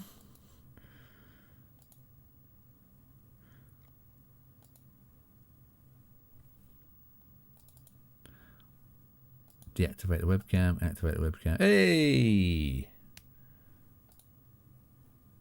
I'm back. Can you all hear me? Yeah, of course you can hear me. I can see the things flashing up. It's all right. If only one could save scenes in OBS. Oh, I know how. All I did was just add Discord in, but every time we start a new scene in OBS, I just hate it. Tip, the 30% is calculated into your estimate during setup, so if you plan to use the code, you can get set higher goals during that set. Oh, thank you, Thumb. Thank you. Pro streamer, shut up. Yeah, I'm a pro. I know where the ban button is, Harron. I know where how to ban people. I don't actually. I don't know where it is on there. But anyway, I know where to ban people. So I'm going to take a break now. I'm going to be about 15-20 minutes because I'm going to make tea. I'm going to go and see the missus, going to say hello because I've been chatting for the last 3 hours, an hour. So give me 15, 20 minutes and I shall return. If you want to stay, you're welcome to. If you don't, I'll just be playing games all by my lonesome. Right, see you in a bit. Ciao.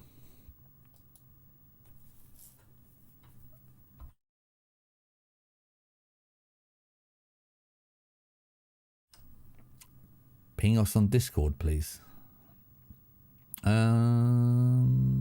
Okay, I will.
That wasn't 20 minutes, was it? Hello. Yeah, I'm done. Hello. So. I'll ping everybody in Discord a minute. I'm just getting all my stuff ready. So we lost. We lost the Twitch followers. You all disappeared.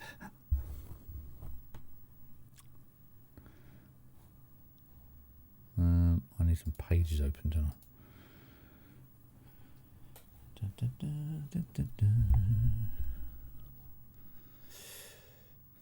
So, Harren. Couple of things were left in the air. I gave you about 4 opportunities about asking questions you didn't have. You had questions about. What are you talking about? One was what was considered a play in the demo, and the other was how much access do you have to give Drop.me in Steamworks. Okay, yeah, I can pass those on, Harren, if you want me to answer. To be honest, they are very receptive to answer. You're not here, are you? But they are very receptive to questions, by the way. They're very, answered very quickly to everything I had. Any questions I had with them. They've already emailed me, by the way, to say thank you. So, bravo to them. Bravo to them. I'll just find some music.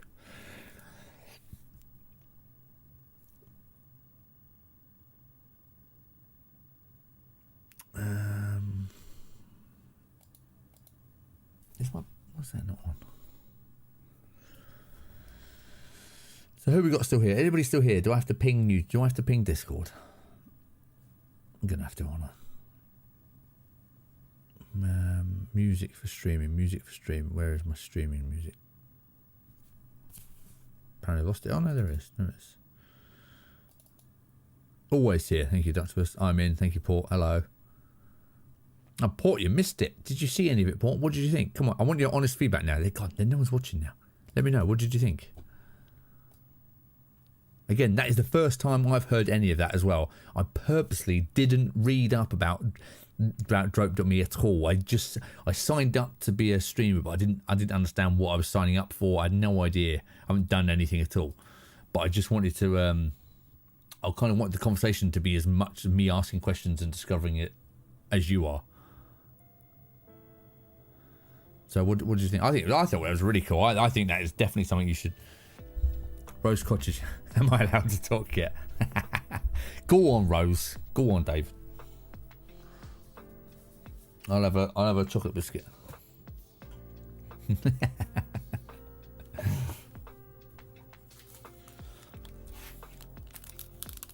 Again, you can say it's rubbish, by the way. If you think it was rubbish, you tell me.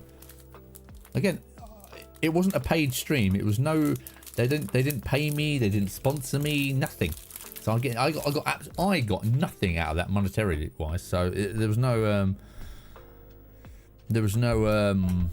benefit for me there. It was just something I thought sounded cool that might help you guys. That's why I thought I'd bring it to you. And I didn't want it any sponsored. I wanted it to be natural. You did excellent, Richard. Thank you. They definitely seem scammy though. You reckon they seem scammy? Do you really? What way? Puke? I didn't get. I can see why you might say that. I don't really agree, but the main reason is primarily due to the fact that it's a financial and commercial service first and foremost, and there tends to be a lot of grifters. Let's just say. But I didn't get that feeling. I mean, I don't think there was nothing. There was nothing that I thought, oh, that sounded dodgy. And I mean, again, the fact that they credit you your money back if you don't spend it, I mean, that's cool. That's interesting. Again, I'm not saying I'm right and you're wrong. The process, I checked the process for crediting back, and from what it seems, you basically just contact customer support, and I guess they're supposed to do it manually, which is not a problem per se, but. Mm-hmm. Well, yeah, okay. Baz, are you taking a break for Crimbo? No, I don't really celebrate Crimbo. I don't really care about Christmas. The AI-driven approach is a first red flag, and you guys seem to misunderstand my concern about wish lists.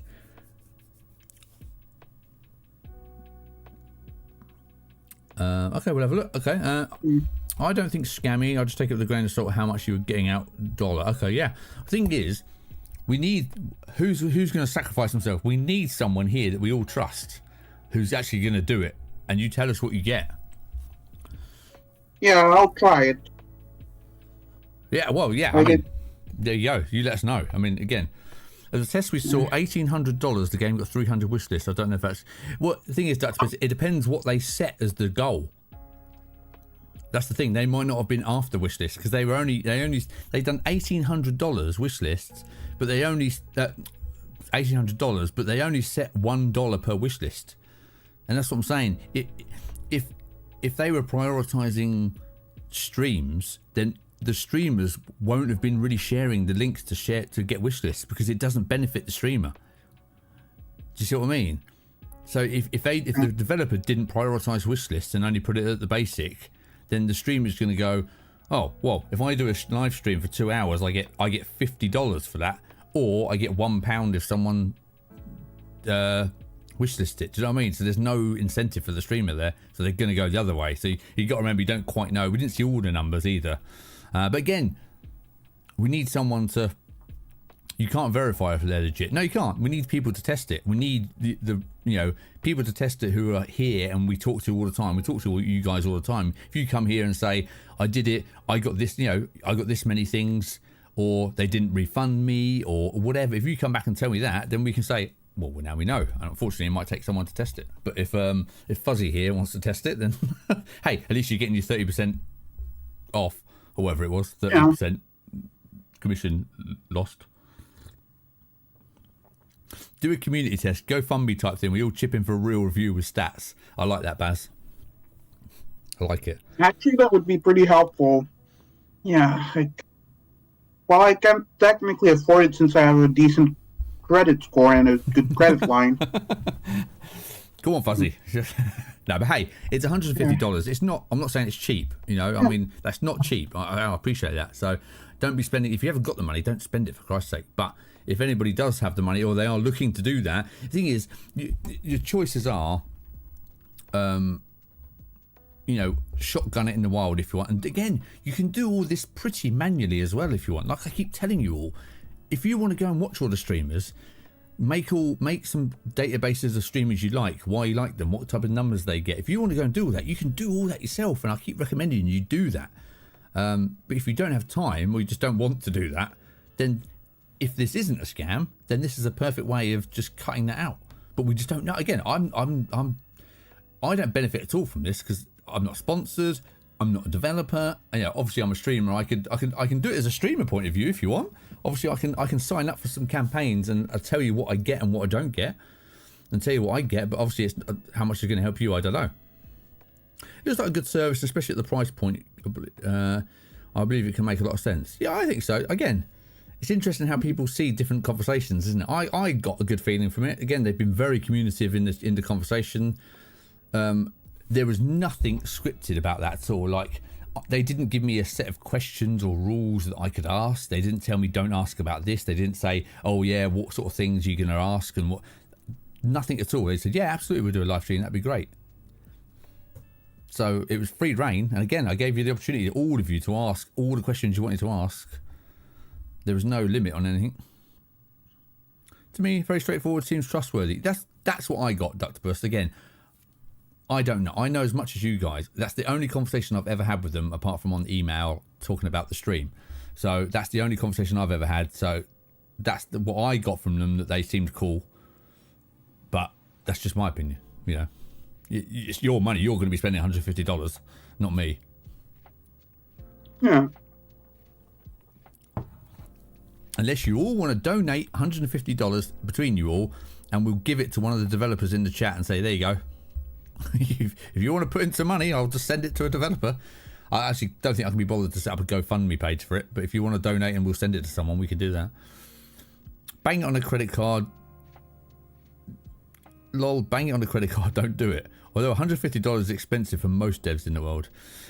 Yeah, I mean, it's expensive, but the thing is, what you got to work out, again, and you're not going to know this until somebody tries it, you're going to have to work out how much time would you spend getting to the same point. Like $150 to get you, I don't know, 100 wish lists. Is that good for you or not? How else were you going to get 150 wish lists? Like, how much time would you spend in monetary value to get those wish lists outside of doing this? Don't know. You know, you might spend a couple of days. Again, if you do it the way I said, watch streamers, contact them, email. You're going to be spending, you know, probably a couple of days on that. And can you make $150 somewhere else to replace that? Probably easier, you know. I don't know. 150 is not that expensive in the scheme of things. Like only Steam gets 100. Yeah. Again, please. Are those wish lists connected to real people? Well, they said that it's not new accounts. Did they say it's set to only accounts that are 3 or 6 months? You didn't know, 3 or 6 months old. The account has to be. So it can't be a newly created account. But you gotta tell your phone number, if I recall correctly, right? Yeah, you do have to set up. Yeah, you got to set up that authentication. Theme is, how much are you getting from them? Ask yourself, are 150 wish lists worth $150 if I set one? Yeah, who knows? It's only valuable to you. Like, if you are trying to build up wish lists to get like on the new and trending page, for instance, okay? I don't know how many, is it 2,000 that you'll get to get that? Is it something like 2,000? You got to think, how else are you going to get 2,000? You can post on social media, you can keep doing it naturally, of course, and you can still do that in the background. But if you want to kind of, not guarantee, but if you want to say, right, I'm going to get 100 from Drope.me because I've paid for 100, and if I don't get 100, I'll get my money back anyway. Whether it is a hassle to get your money back, I have no idea. Yeah, I have no idea. It's only you testing it that we're going to find out, because you can read the testimonials. They mean nothing to me. I mean, you know, testimonials on a website are cool, but they mean nothing because I don't know who those people are. I need it to be one of you guys to say, Rich, I tried it, dodgy as hell. And I'll go, right, okay. All right. If I could take it. That's loud, sorry. Darkware Games, thank you for following. Yeah, another thing I'll need to mention is that the commission, like that 30% is pretty big. It is big, but I mean, that? It's the same as Steam, isn't it? Well, yes. I mean, it's one of those things. I agree. I do think it does seem a bit high. It's not a rare high. It's not like it's like unheard of high. It's an annoying standard. I think it's too much. But it's what everyone goes for, isn't it? I'm coming in late, so it might be misunderstanding, but if wish lists are used to count credits, there's potential for abuse to fake accounts wish list. Oh yeah, North Spy, yeah. We expect, like, the wish list, do not worry about that. Like, as far as we understand, they will be tracking the specific Steam accounts and tying them with phone numbers to make sure that people don't just make a bunch of duplicates. Yeah, and the account has to be 3 to 6 months old. It can't just be a new account. So that kind of that's a long. You've got to be thinking way ahead of scamming to get all those accounts ready to do that. I don't really see it's the problem. Yeah, it would be a ludicrous amount of effort. Like, you would literally be making more money spending all of that time literally just going work into McDonald's. You guys are not understanding, seriously. Puke, what are you I don't know how else to take it. What are you talking about? Like, I have my own concerns, specifically about the refund procedure, but ultimately, the numbers, like, as long as they are upfront about everything and that there isn't some sort of fine print that says, yeah, we can just keep your money and without doing the job or whatever the hell. I don't think there is any fine print like that. Oh, you can easily have those accounts in tow already. Steam accounts. Oh, you mean, yeah, so you can have a company, a scam company, that have got 1,000 fake Steam accounts that they've had for years. Yeah, but they would also need to have 1,000 phone numbers to match up with this account. And you can do that. You can make fake phone numbers. I totally get that, Peter. Yeah, you can, but that's... But again, what I mean, you're going like super paranoid there. It's like, who's doing that? It's not logistically viable to do something like that. You can be scammed doing anything, man. Anything. You could scam all wish lists. You could say that about all games. It could all be scams. Like every single, they can inflate artificial wish lists, so have no way to verify they're legit. You can't guarantee wish lists. No, of course you can't. But they're not guaranteeing wish list conversions. Yeah. If you're asking for wish lists, if you're worried about wish lists, don't ask for wish list conversion. Put your budget into live streams then. Don't ask for it. Yeah, you could even put it into playtime if I recall correctly. Yeah, in fact, that's what I'm going to do. Exactly that.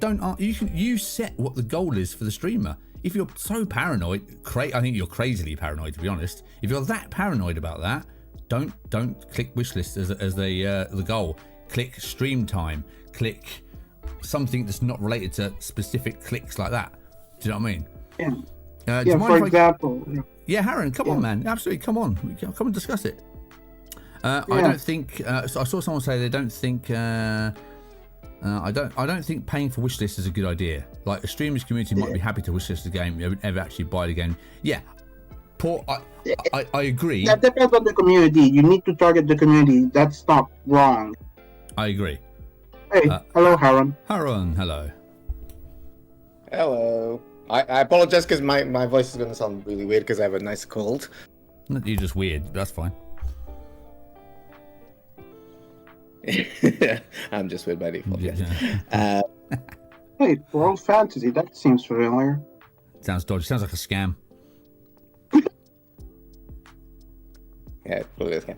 Now, okay, so I'm going to play devil for both sides. Yeah, cool. And unfortunately, there are many ways of scamming the systems, and I'm just going to mute the stream for a bit because otherwise I'm hearing myself as well. I've worked in the game industry for a couple of years, and I know there are unfortunately too many people around that try to scam gamers. I can give you the best example, which is last week has been complete chaos for us because we've been added to this wonderful list of unlaunched games that have been copied to scam people. But like they mentioned, yes, people can add the wish list and not do anything about it, or they can add it and remove it. But the amount of work that you have to remove it, because most of these verification systems aren't instantaneous. It's not just you add the wish list and instantaneously you add the list, you're approved. No, normally it takes 2-3 hours. So what happens is most people don't remove the wish list. Yeah, but here's a key thing, so about the removal of wish list, if a person comes in, wishlist your game to get the reward on that website, and then unwishlist the game, here's the thing, you're basically gaining, a fraction of a cent, as far as I understand, from just the wishlisting stuff. Yeah. Most games on Steam, the wish lists, this is something that most dev teams tend to miss, is not just the conversion. It's also playing a bit with the algorithm on Steam, because one of the things you want to do is be on the front pages, on the trending pages. Yeah. And that's one of the things the wish lists help a lot. That's what I mean. I can tell you from personal experience, we had one day, I think it was 3 to 4 days after we released the demo, where we got 1,000 wish lists, and that catapulted us immediately to the top of the trending page. And that's what it's for. And that meant the next days we got another 3K, 4K wish list just from that. But that's only a Steam metric, remember? That's all it is. And that's only a Steam. Yeah, and exactly. Sorry, Pukin Guts says removing wish list doesn't even really matter. No, you don't have to apologise, Pukin Guts. It's a valid concern. I'm just saying it does matter. Yeah, it does matter. Because, yeah. It is valid, but again, just don't prioritise that in your campaign. Then, if there are multiple ways to prioritise again. Yeah. Sorry. Yeah, no, that's right. You're right. Exactly. Yeah. Yeah.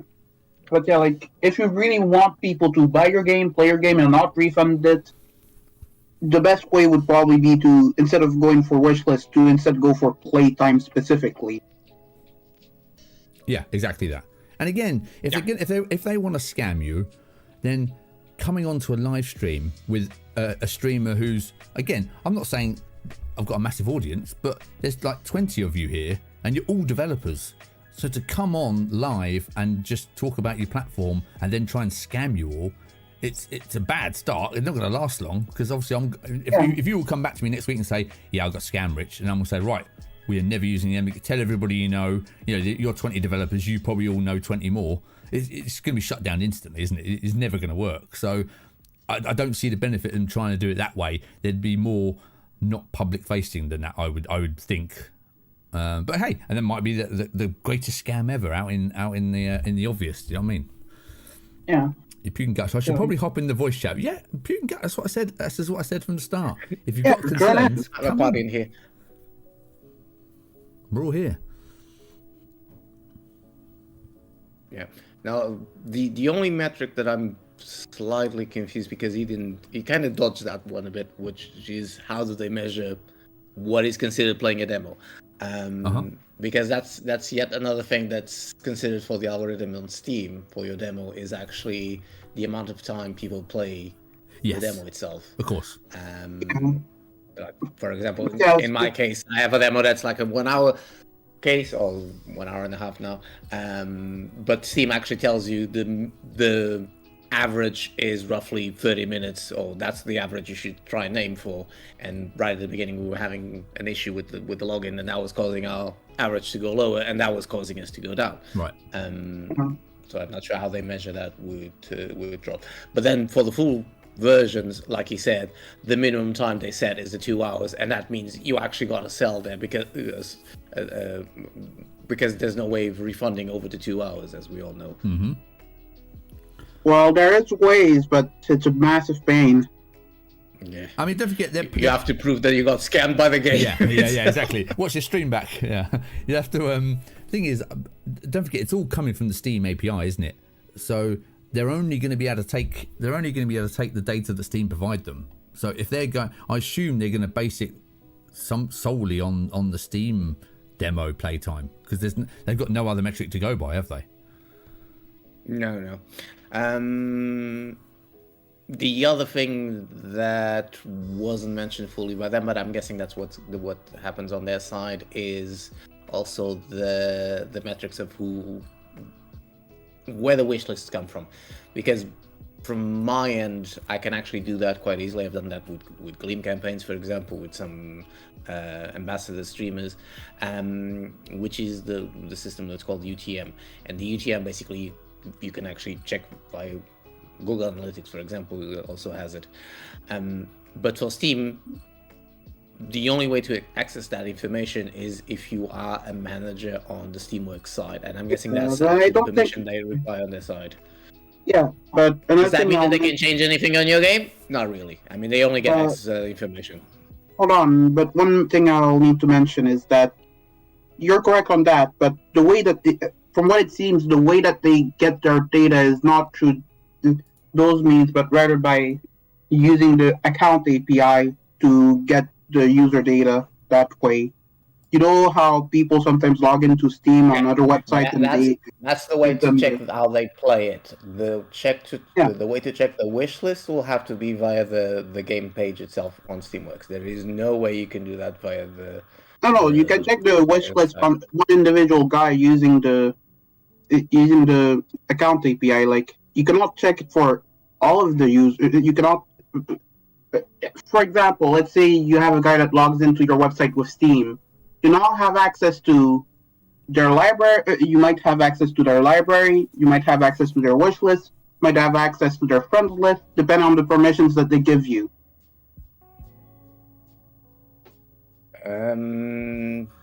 At least I recall correctly. Sort of not really.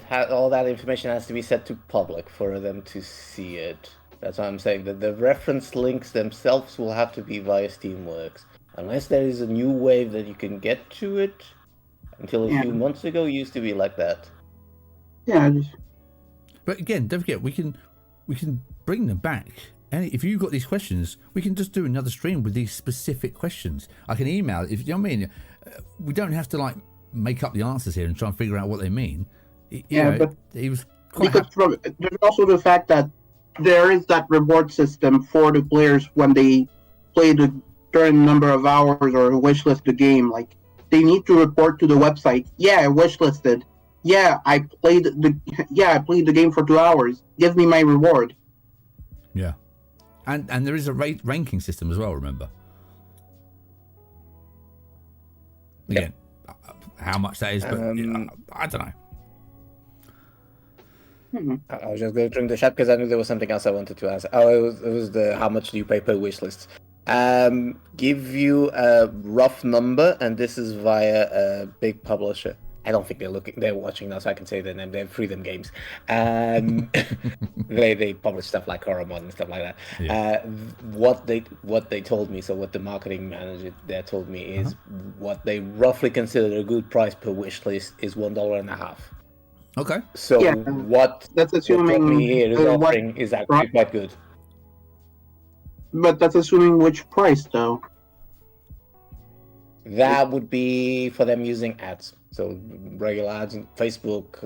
Maybe, yeah, but how much are they selling the game for, though? Like Goromon, for example. That's the thing. That's the thing. You have to consider how much you're planning on gaining and how much you're. How much value does it have to you? It's going to be different for everybody, remember. I mean, like I said, if you are valuing wish lists more than anything because you want to be on the new and trending, then you're going to have to pay more to get more.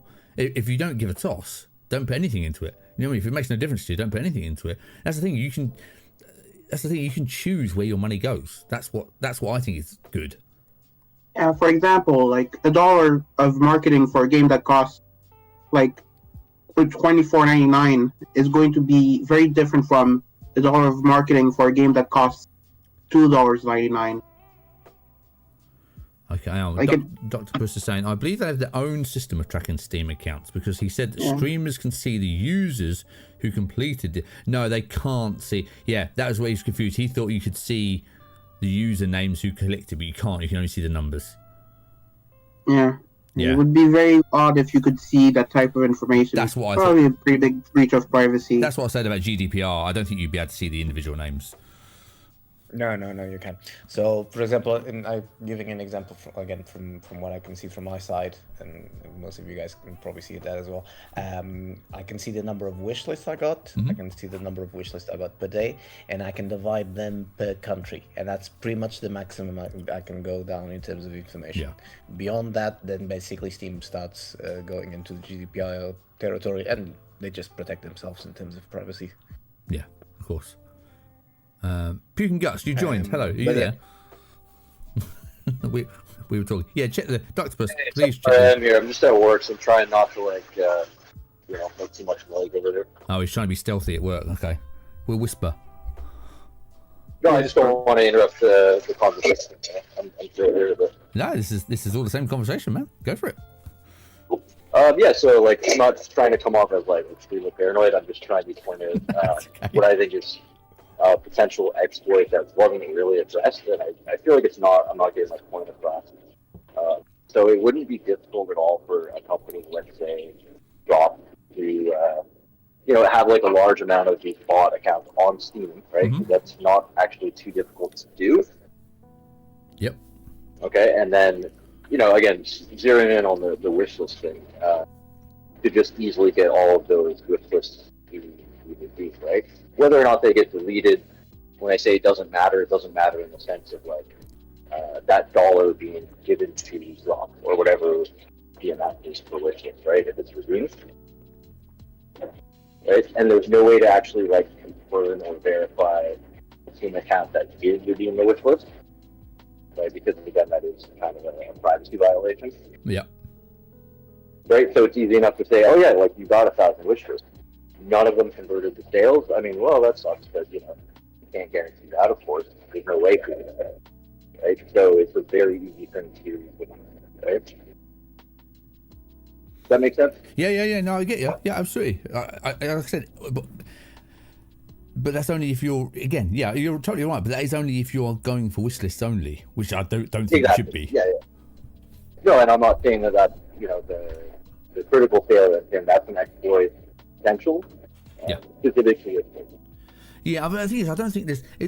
Whatever system you're using to get wish lists, even if it's just like on stream or whatever links, there's no real way of stopping that in any platform, is there? Well, the difference is that in this specific case, there's a company that stamps the game on it, right? Yeah, of course. Because they're providing the service of wish lists for Xene, right? Yeah. So that's the only difference in my mind. Yeah, I see what you're saying. So you're saying that well, again, they could do it themselves, like you said. They could run a bot to wish list all the games, say, yeah, you got them all, we'll take the money. I totally get that. But I think people would start noticing if no one got any conversions ever. It wouldn't take long. If Well, the tricky part there too is that wish lists don't just come forward from the source, right? So it's very easy to obfuscate that within a sea of actual like legitimate wish lists. You're like, oh, I got conversions this month for the kind of loading. Right? There's no way to determine the source. That's all. It's like an easily mapped potential scam. That's all. I'm not even saying that they're doing this. I'm just saying you're not right. really a way. There isn't a way. You got, you do have. Again, you can only trust it by. This is why I really want to know to someone who's actually done this. I want to speak to one of you guys again. Hey, you talk between you. If you guys want to team up and pay the $150 between you and sort something out where you can all share it, then do you know what I mean? And let us know what your results were. That'd be great to know, because I'm not saying, again, not that any of you guys know each other any better than anyone else on the internet. Not that I'm any more trustworthy than anyone else, but at least we've got a starting point. If someone in the community of all us lot said, I've used them, I'd happily come and tell you what I thought. That's what we really need. But I appreciate it's $150 to do that test. But I would be curious to do that. Also, I want to say you did a great job with presenting them and kind of going both sides, right? Like saying it's cool, but how does it work, and what's in it for the streamer, the developer, the user, right? So we've all got, the thing is, like I said, we've all got to win. And again, on the surface, everybody kind of wins. If it all works as it should, it sounds like we all win. It sounds like you get what you want out of it, whether it's just said, maybe don't do wish lists, because it's a bad idea anyway. Yeah. Anyway, regardless of any scam, wish lists mean nothing really apart from coverage on Steam. Actually, the wish list can have a pretty decent effect. If you have any sales, the visibility is big. Yeah, but that's what I mean. It's only visibility to notify people. Yeah, but exactly, it's visibility on Steam. So if that is valuable to you, then it is valuable. But again, it's just testing, is it? We need someone to test it. Again, if we can find 3 people in the community to just split the value up between you all, and then if 3 of you are all going to do it, you say, look, I'll just give you my third, you give your third, one person does it on their game, and then you just pay for each other's third each time. At least you're only paying the third. You can do it like that, Well, I have a question, Rich. Let's say, sorry, Rich, you actually can't, because when you do the campaign, it asks, the first thing it asks you is which game, and then it asks you how much you want to spend. No. You can't actually divide it that way. No. I mean, off stream, you just say, look, I'll send you $25. You send me $25. We all send one person $25 each until they've got $150, and then they just run the campaign with everyone. You know what I mean? But that's the awkward way of doing it. But I mean, if you're not sure, you could just crowdfund it like that. Yeah. So, no, I might actually try it. To be for that, if I'll just pay for that outright if you are willing and able. I'm not trying to put you on the spot, but to kind of do that test for us. Are you? But I don't. Not to put you on the spot. I just I don't have a game. I don't have a game. If anybody wants to, right? If anybody wanted to, I'd be willing to do that. Well, that's right. Well, you can do that with your I'm game. already planning on doing it myself too. So okay, we'll have 2 points of data. Again, that's very generous of you. I really appreciate it. It's very kind of you. But again, the most valuable thing, believe it or not, is actually if we can just have an honest chat about this and tell us if it's dodgy or not. That's the most valuable thing. Is if you 3 now, if you're all going to go ahead with it again, do it. But if you're going to do it. I can probably get them to extend it if you want. Do you know what I mean? But use that code and at least get a bit more value out of it. Again, so if you can do that, run the campaign, and see what happens. Let us know. Again, it's the only way of testing it. We can all come on here and you can go. And yeah, I'm not trying to just be super certain, oh, this is definitely a scam, right? It's just that is a concern I have, but I would totally be willing to go through a little test and see how it works, and if it's awesome, then that's great, right? Yeah, you got to start off that it's a scam, because when they contacted me, I was like, oh yeah, honestly, how many emails do you think I get like this? Right. All the time. I've just while we were streaming, I had an email come through, and it started off, "Hello, gorgeous." That was the actual email. It's like, now I've got your attention. I mean, that sounds legit, though.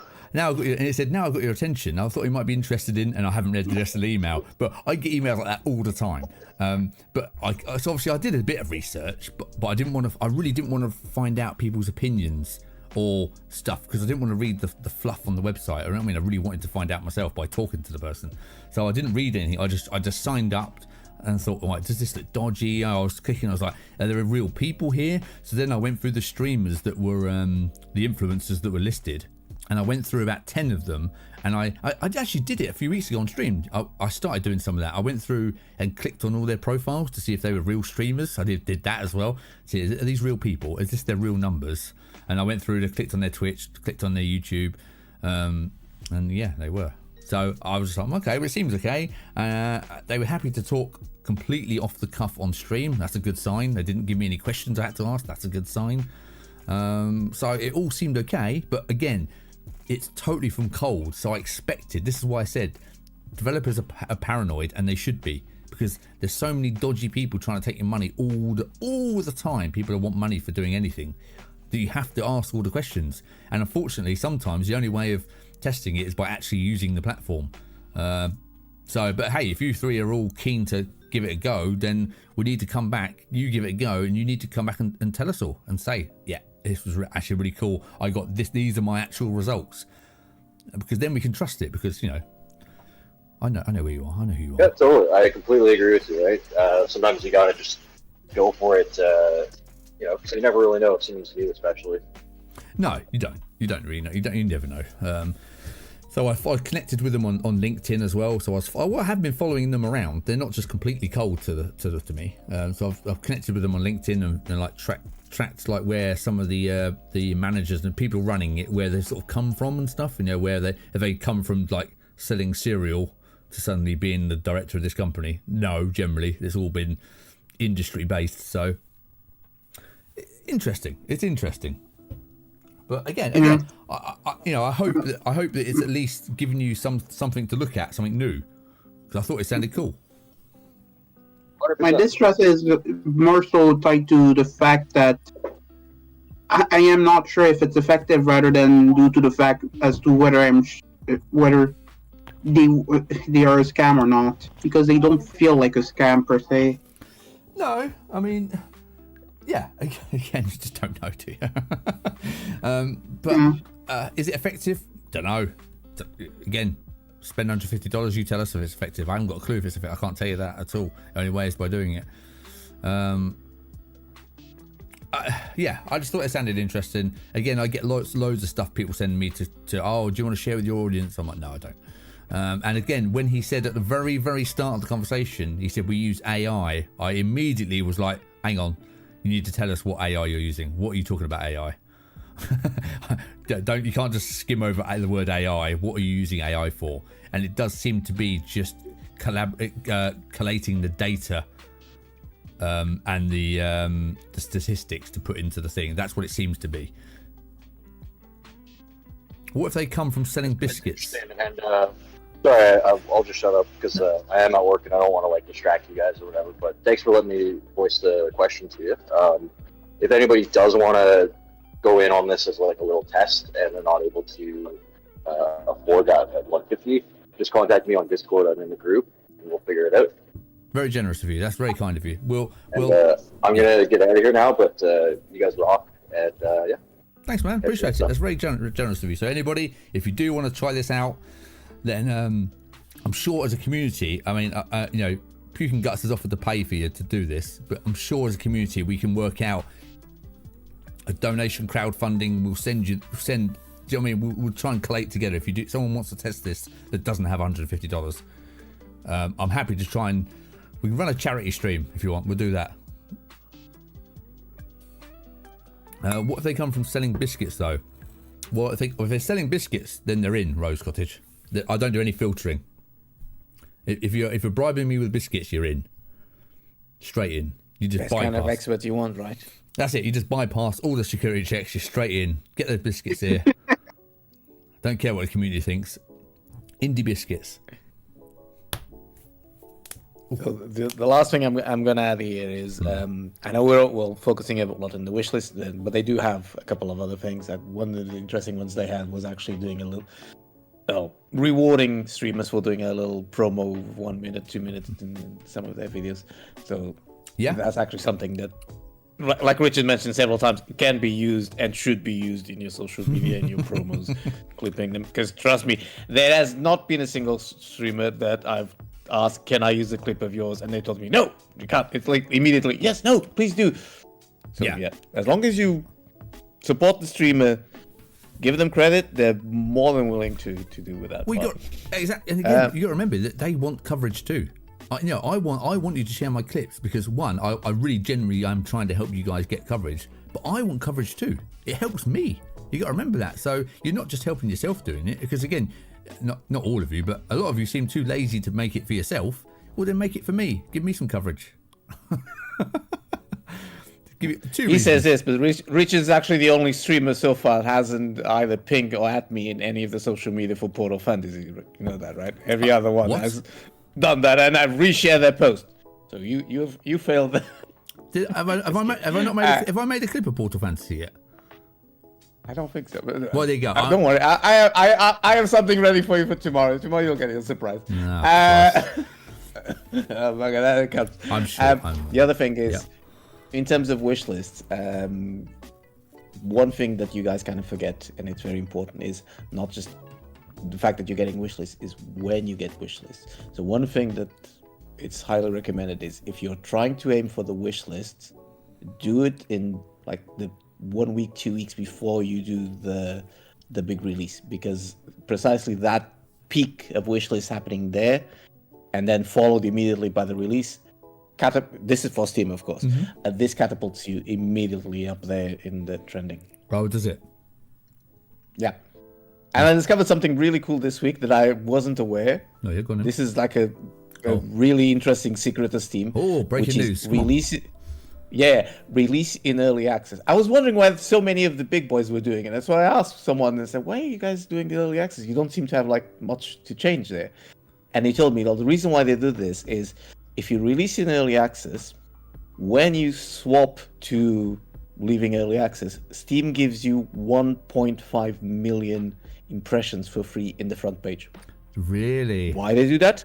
No idea. But this is not documented anywhere, and it seems to be something that's kind of mentioned to the AAA guys. Strangely, they don't tell us to the indie ones. But yeah, because again, weird. Steam secrets, Andres. Yeah, yeah, Steam secrets. Weird. A lot of people don't. Yeah, I know. Early access. People say avoid it. Again, really interesting. Should have told me before. Oh, well, Ductopus, I'm sorry. Oh, you just released Ductopus, didn't you? You just released the other day. I saw. Sorry, I just discovered myself now. Oh, baby, I'm so glad I'm in early access. Good job. Okay, I'll leave you here. You should answer though that email that you got, but I'm pretty sure it was Paul trying to contact you. What's Paul up to? Okay, speak to you later. I'll carry on nagging you in the chat though. Yeah, I appreciate it. Cheers, man. Yeah, nice talking to you. See you later, man. There we go. There you go, everybody. Oh, I've been contacted. You've reached 150,000 views on your channel. Congratulations. Oh, thank you. Thank you, Rob Wilson. Right. It's a bit late now, but do you want to play a game? You want to play a game, everybody? What do you want to play? What should we got? What should we play?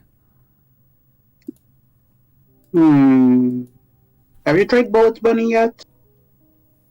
Have I played what, sorry? Bullet Bunny. I sent you a link on Twitter if I recall correctly. Oh, Bullet Bunny, you did. I don't think I have. Yeah. Yeah. Currently it's just a demo, but the demo is pretty feature full. Bullet Bunny. Let me check on. Was it a Steam? I know you sent me a link, but by the time I go back, it's actually quicker to go back and look on the store. It's on Steam, yeah, and it's on Edge, I think. The demo is also on Newgrounds if you really want to go there. Oh yeah, Bullet Bunny demo. Did I check this out? Bullet Bunny's a twin stick shooter. Did I play this? No, I was playing a chicken one, didn't I? What was that I was playing? Chicken Naughts I was playing. That was it. That was very good. There are secret codes everywhere. Definitely horror deck builder. Yes, thank you. It's Okay, Bullet Bunny. Well, we can check this out. Yeah, like if you enjoyed my game, I have a feeling that you'll enjoy that one a lot more, especially since it's much more designed around a slightly more slower paced progression rather than high octane, high scores. What was your game? Undercroft Warriors. Yeah, is yeah. the one that I do need to play that more. Yeah, that was very good. I enjoyed that. Yeah. Yeah, we can play. The game is.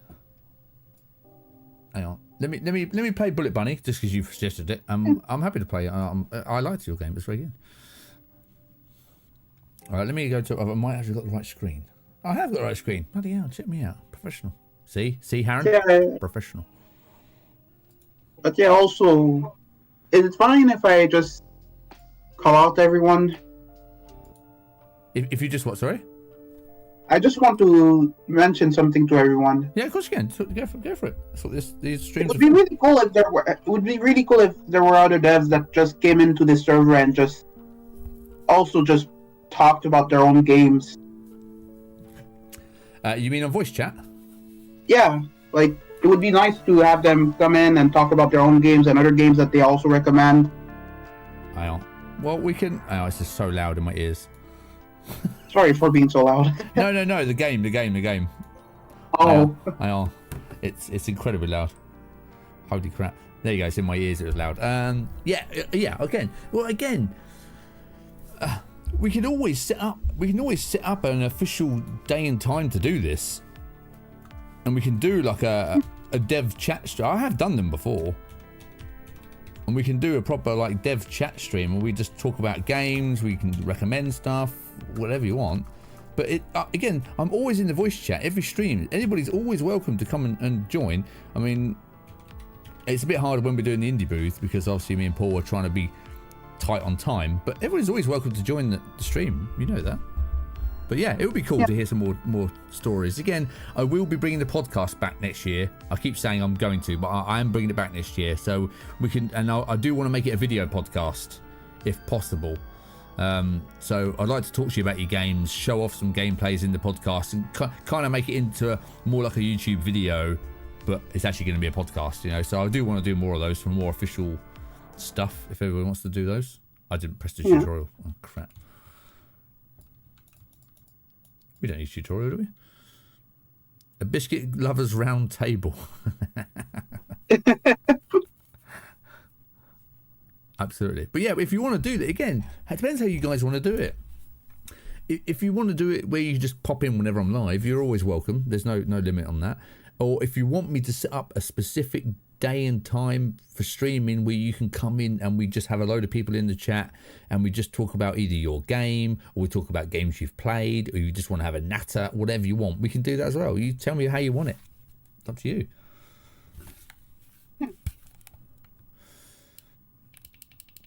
I have no sound. What have I done? Why do I have no sound?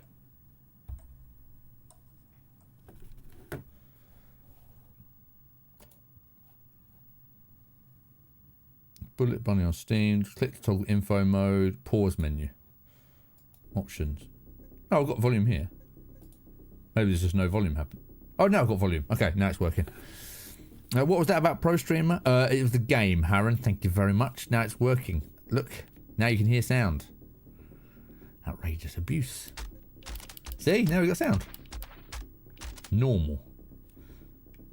Change difficulty. No, I don't need that. Oh, I do need that.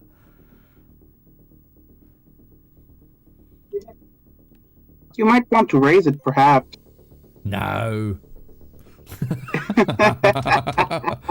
No.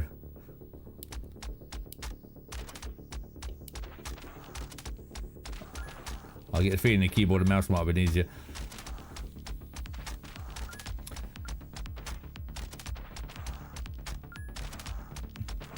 Okay. So we've still got to work on our biscuit game, everybody. Come on now. What's happening? What have you been working on? What's happened? Burning light. The light surrounding a hero is larger and now inflicts burn damage. Okay. Increase critical damage chance by 10. Doubles the ammo at the cost of speed. All right, I think I want burning light.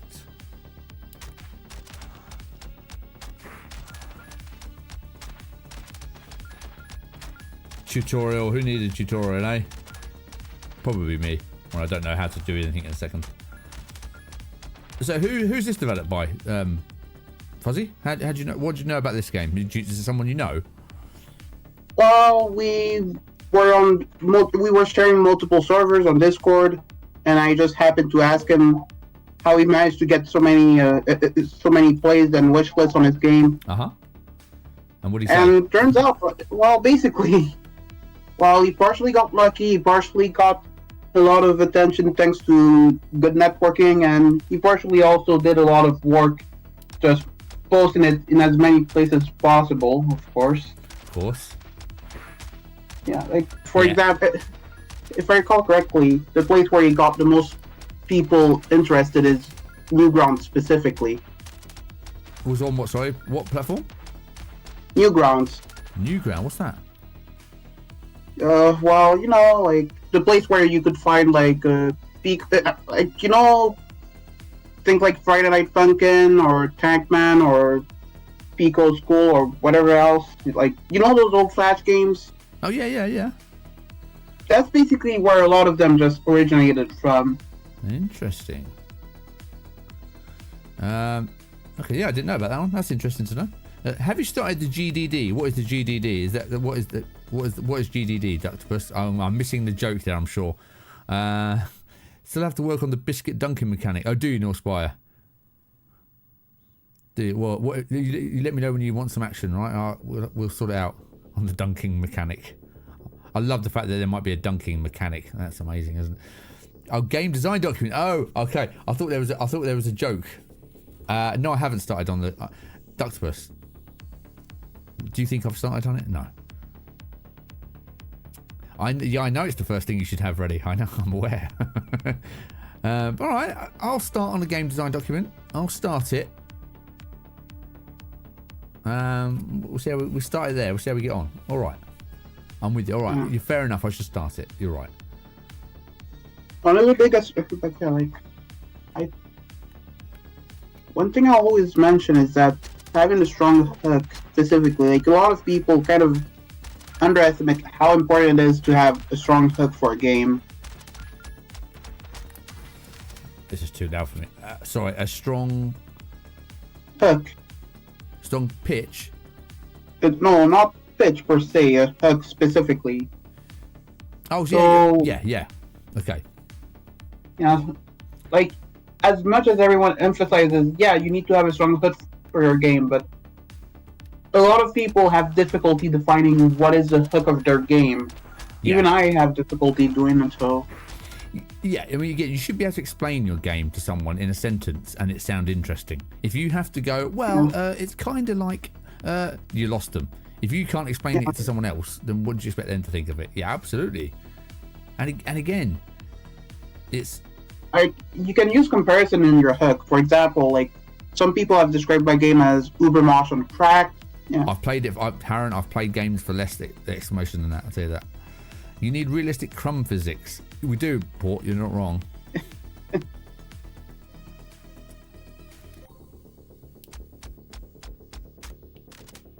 I'm losing. Yeah, don't forget to... I haven't read the tutorial, so I don't know what I'm doing. I know I've got a superpower that I haven't used yet. You playing with a controller? Unfortunately, yeah, I'm regretting my decision at the moment. I mean, if I recall correctly, this game can... the game can dynamically allow you to just go from controller to keyboard and vice versa. It does. Let's try that. Every 4, summon a stink bug that explodes poisons, but it's slow enemies. That's going to be good. Oh, that's better. That's better. Controllers suck for this stuff. Yeah. Of course, I have to perform better now. Now I've said that. I can't be as bad as the last go.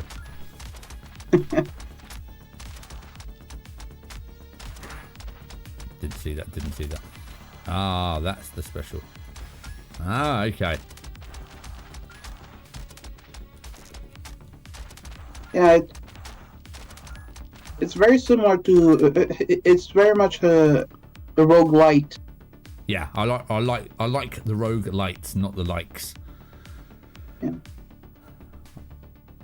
Stationary damage. Summon a dog that deals 12 damage. Oh, we like that. Anyone to help me kill stuff is always a win to me.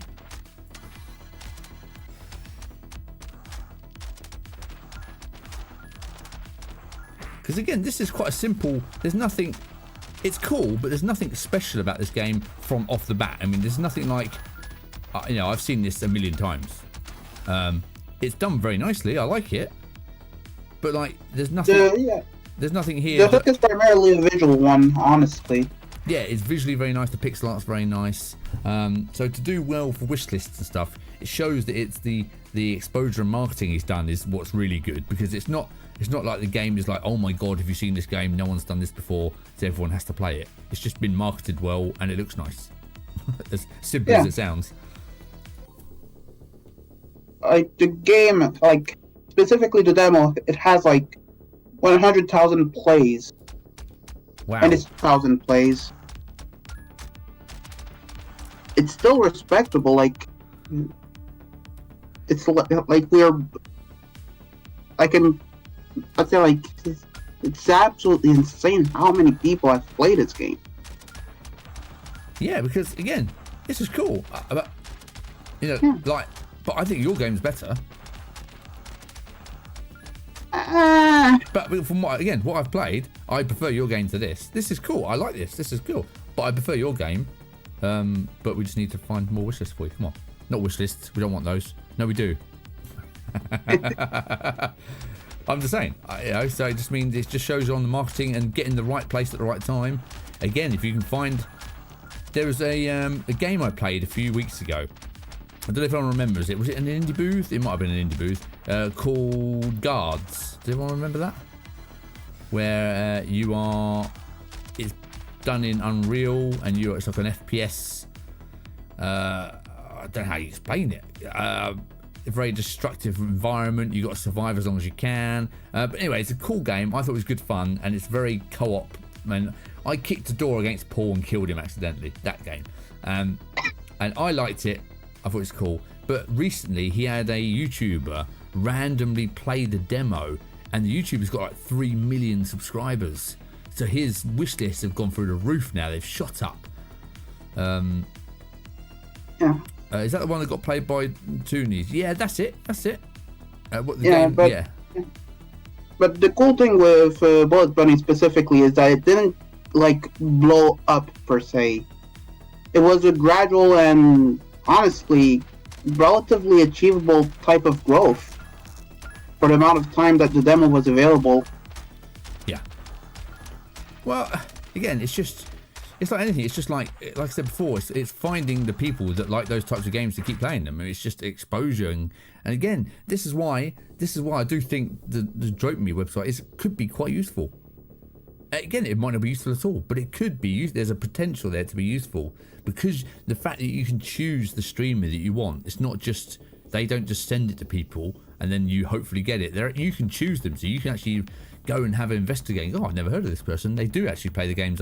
They do play my type of game. That might be quite cool. You know what I mean? You can actually do that. What's this one called again? This one, Harron, is called Bullet Bunny. Bullet Bunny. I don't know. I'm just playing it, Harron. I don't know what it's called. This one, Bullet Bunny. I'll share the link for you, everybody. Yeah, like the thing with action roguelikes is that they're effectively very much trying to meld arcade game mechanics with and they're very much trying to meld arcade game mechanics with RPG and roguelike mechanics, which leads to combinations that can be very fun, but for some people that tend to not like RPG mechanics, like I guess myself, can end up as somewhat frustrating at times. Yeah. Oh my god. Tell you what, this is not an easy demo to kick you off on level 1. I mean, I might be rubbish, I'm not saying that's, not just saying. Don't get me wrong, I might be rubbish, but this is a pretty brutal demo to start off with, like level 1, remember? This is like the first thing I've done. Not about mastery, but there we are. We are summoning mastery. We are increasing. Penguin Power now slams the ground every 5 seconds, dealing 50 damage. Summon an orb that spins around you, dealing damage. Every 5 seconds, I like that.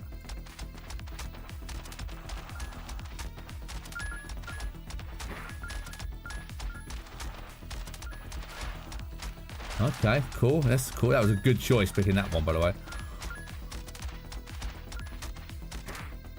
Where's he gone? Where's he gone? Yeah, this is cool. I like this. Now the powers are progressing. It's cool. Yeah, that's the thing with roguelikes. Yeah, they are brutal. You can, yeah, the beginning is always harder than the end. Yeah, absolutely. Like you snowball into more power.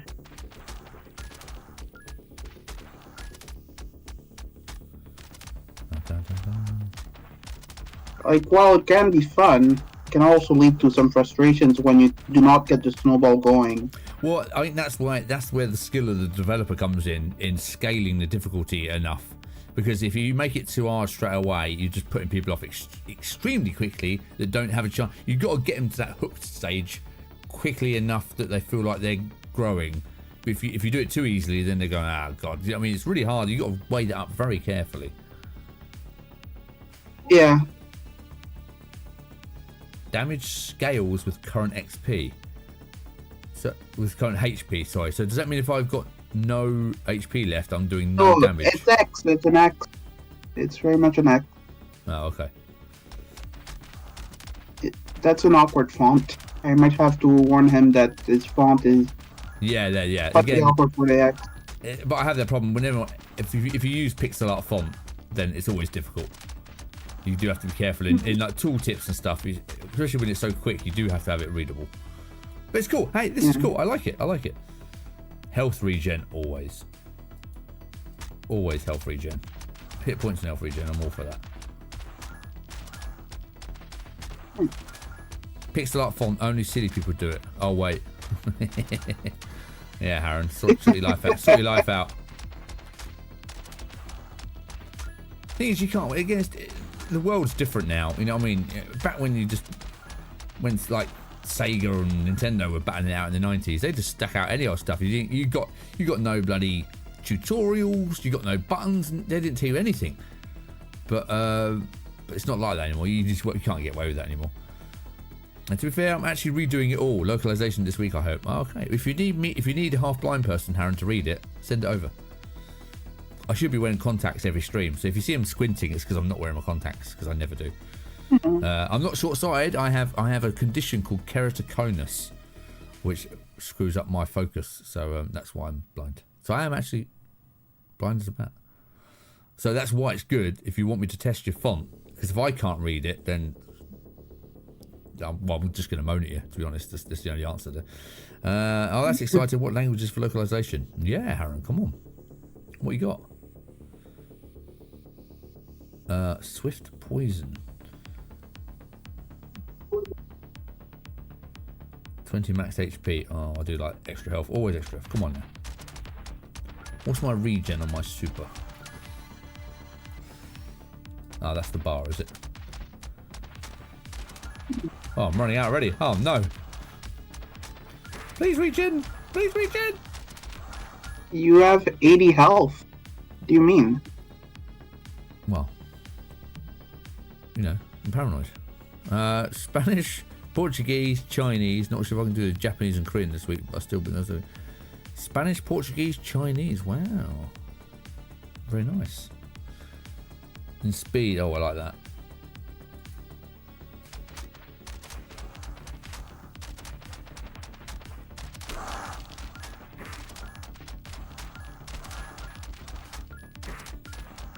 Ah!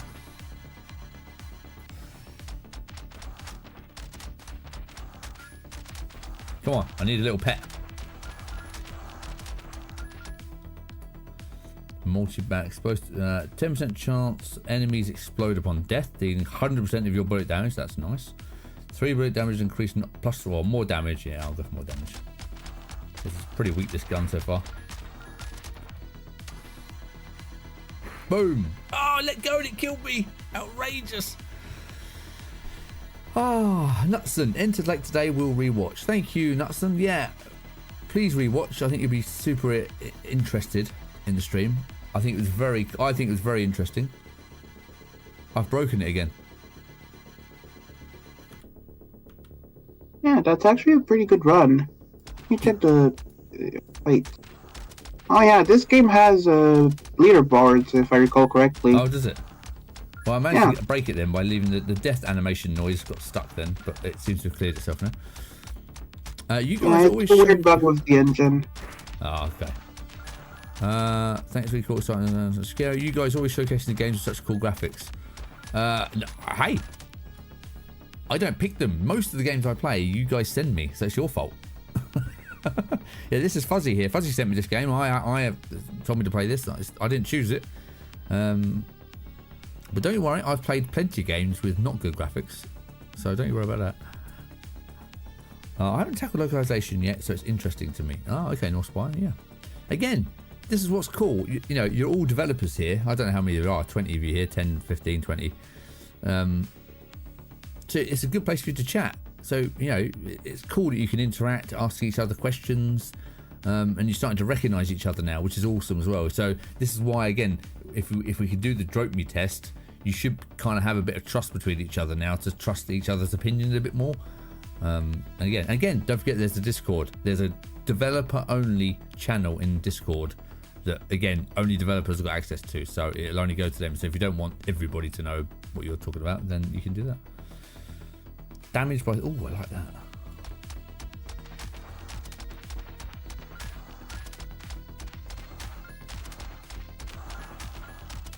Speaking of, could you send me the role to... could you send me the developer role? Yeah, absolutely. There is a place to actually set yourself that somewhere. But of course you can. I guess it's probably in the rules channel? No, I don't think Oh, that place is empty. Empty. There you go, you got it. I'll send it. Thanks. David is a poor chap that gets bullied by Richard, for example. David is... Yeah, and I'm the poor chap that you bully. I'm just... Hey, to be honest, I'm just the eye candy. We can all admit it. That's what I'm here for. You do all this fancy stuff, and I just look pretty up front. Yeah? That's what I'm here for. By the way, what game is everyone making? I only know Rose Cottage and Portal Combat.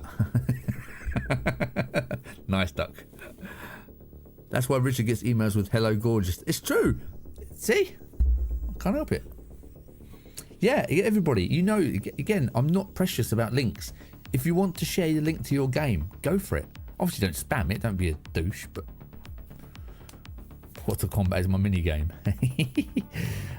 You can post your links. Again, Twitch will let you send links. YouTube won't. So, you know, you can, if you're on YouTube, post the name of your game.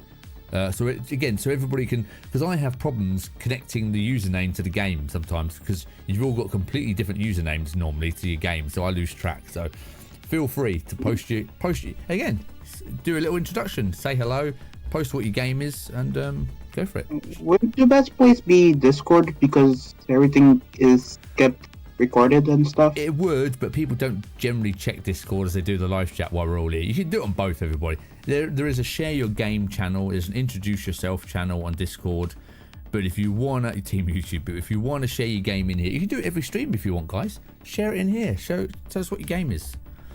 Nutston is helping me with Spanish as a test of my game localization. Oh, nice. Now, who wants the massive market of the Latvian market? Anyone want localization in Latvia? All 1.9 million of them? Because I can do that for you. We can do Latvian if you want. I can't, but my missus can. I've got no chance. Actually, I can translate, like, I want beer and I want pizza and I'm tired. I can do that for you. By the way, minigames sometimes are a cool way to... a cool way to decompress from the main game building. That's interesting, Harron. I like the idea. You can expand on that. What do you mean? Tell us more. What, making a mini game of your game inside your game?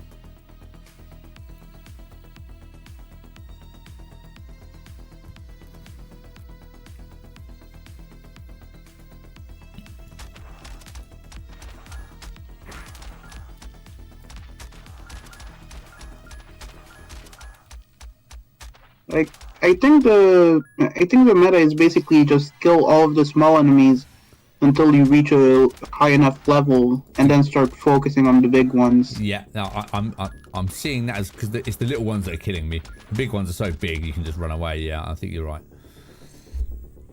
Check the link above. Combatportalfantasy.io. Okay, all right. I made a game called Death Unfazed. I love Death Unfazed, by the way. I thought that was great, Northspire. I really like that one. Harron's making some game. I don't know. Probably some rubbish. I don't know. Are you making a game that was made in the space of a week as a break? All right, I'll have a look, Harron. I'll humour you.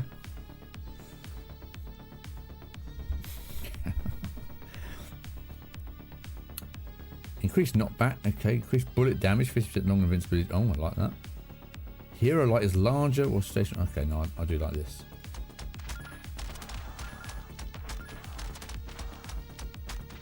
So what I'm going to do, I actually, from next year, from January the 1st, I'm going to start keeping a table of every single game I play. And then I'm going to rate them. I'm going to try and rate them as well as my favourite. So my game of the year this year, I don't really pay attention. I play so many games, I don't really have a chance.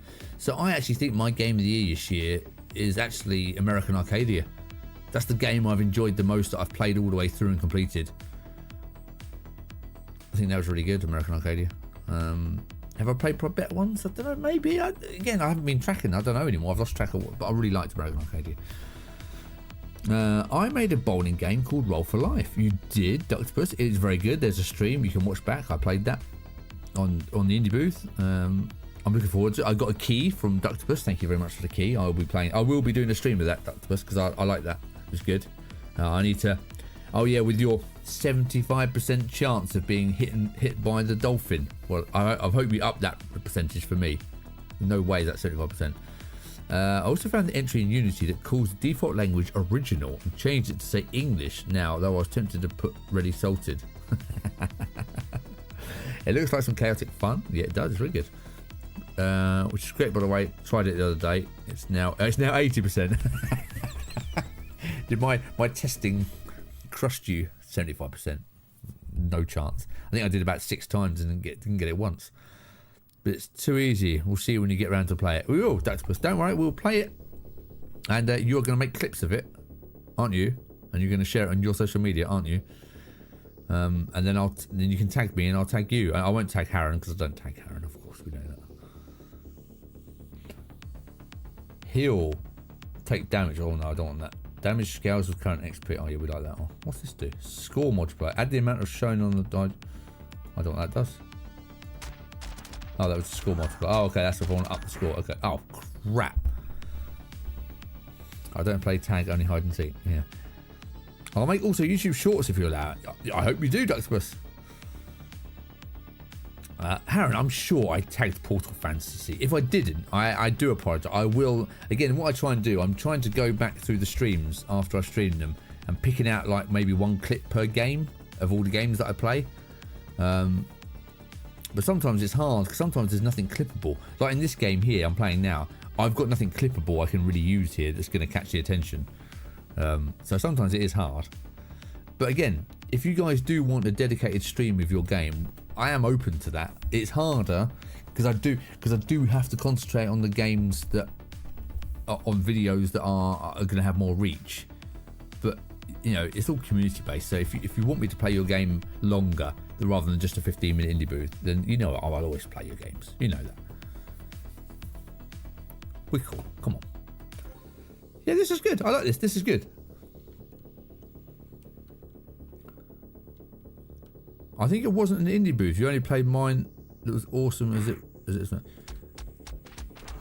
Oh, we played that on a stream, didn't we? That might be why I haven't got to it then. Harron.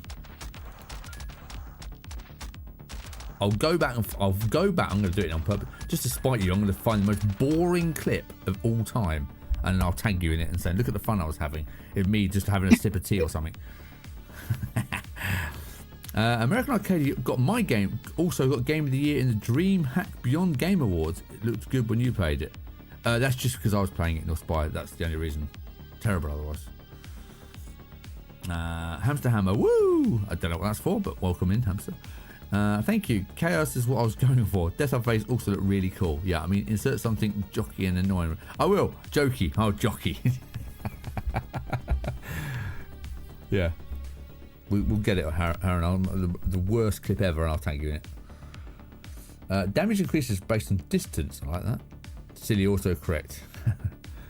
I'll let you off. It's not even your first language, so you know I can't. I'm not going to abuse you for language.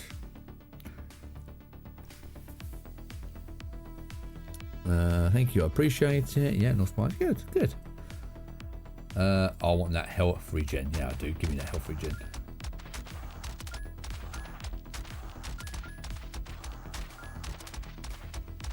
Must make sure to use all my supers up because I'm dying before I've used them sometimes. Good music. 10% chance enemies explode upon death. I like that, yeah. Poison damage now scales. I don't know if I've got poison damage yet, so let's go explosive. Only 10% chance though, that's not massively generous, is it? Well, not if Ductopus has been programming. 10% chance, you're never going to see it. It's going to be Ice Age before you see that.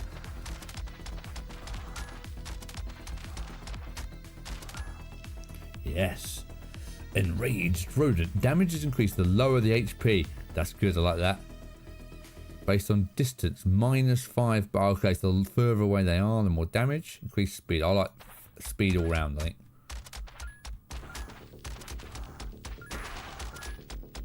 Oh, I got an exploding. There you go, there's that 10%. See, Ductopus? Look at that, I got it straight away. Not with your 75%. After this run, you should probably try a different weapon. I haven't figured out how you do that yet. There's you can interact with the wall of weapons on the side of the. Ah, okay, okay. All right, now 20% chance to gain ammo from collecting orbs. Increase 8 XP, HP. Don't know what that is. Attraction radius. Critical hit chance by 5. I love the clip you made of mine with the fancy pen. Thanks for that. Oh, you're welcome, Rose. Oh yeah, that was hilarious. That was why. See, again, that was an easy clip to make, and I didn't have to make it because it was all your writing, and the voiceover said I didn't have to do anything. That was an easy clip. The human mind can't really comprehend how randomness and statistics work. Is that you basically saying I'm stupid? That's what I'm getting from that. I can comprehend that. I like it. Thanks, Ductopus. I mean, you're right. I'm not. Yeah. Jesus. Statistics are very misleading into what is actually going to happen way too often. Especially when we're talking about coin flips. Ah!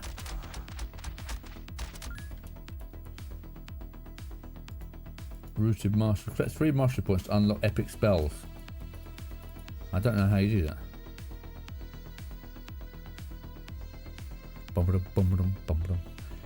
Reload speed, shoot 3, but I do like some backbones. I do like some shooting behind me.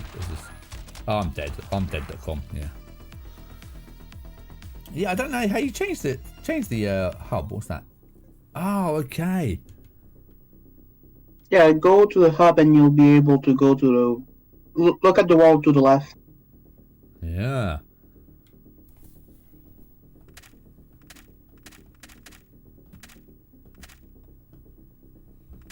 Not in demo, outrageous. Pistol. How do I select them though? You need to buy them with your credits, and I think you should be. But I mean, like, how do I actually? I use the controller now. Left. So press the LR key. Okay. I think. Boom blaster. Okay. Wait. I think. Left and right on D-pad. I like that. I think that could be a little bit clearer though. I think I know it says F and right D-pads, and I get it. I'm not crazy about that implementation. That's what I'm saying. Yeah. Fair enough. Well, it's called a Doom Blaster, so I think we've got to buy that. Oh, I haven't got enough credits. Look at the credits. 1,500 I need. I got 1,426. Actually, that's easily the best line in the demo and wasn't one of mine. That guy's called Yorkie Pud, and we were losing it right in the jokes. Oh. Yeah, it's a great line. The description is so ridiculously over the top. It makes it amazing. Wait, hold on. I kind of forgot what the vending machine and the billboard do. Let's go and have a look. I find these a bit awkward. You got to like select it with you got to select it with the right stick. That's again a little bit fiddly. I would say it's a little bit fiddly. Press X to purchase buffs. Don't apply it in the hub yet. Okay. Oh, okay. Oh, that's changing. Oh. Superchargers, not back. Yeah, again, I'm not crazy about this upgrade. I don't think this works particularly well. I think this is really fiddly. Like I've got to stand back here to select it. Because if I go here, I can't select it. I can't select the vending machine if I'm too close to it. I have to actually back up. Yeah. So that's something that they could look at. Let me do another run. Why can't I not run? Access denied. Locked item. Hero. Gun is equipped. What? It's because you're holding a gun that you haven't bought. You're basically just trying to shoplift at this point. Okay. Fair enough. I'll give them that. Yeah, it's okay with the mouse. Look, I can actually use it with the mouse. I can select it. But if you're with the controller, you can't select it if you're stood next to it. So it's stuck on like a circle. Yeah, I think the locker you can use to buy new characters. Pulse heavy. Oh, it doesn't work with the keyboard and mouse. You've got to use the. Let me get the 15. I'll use the credit. Let me get the credits. Let me get a little bit more score, and then I'll Okay. Then I can get the gun. Then I need a little bit more.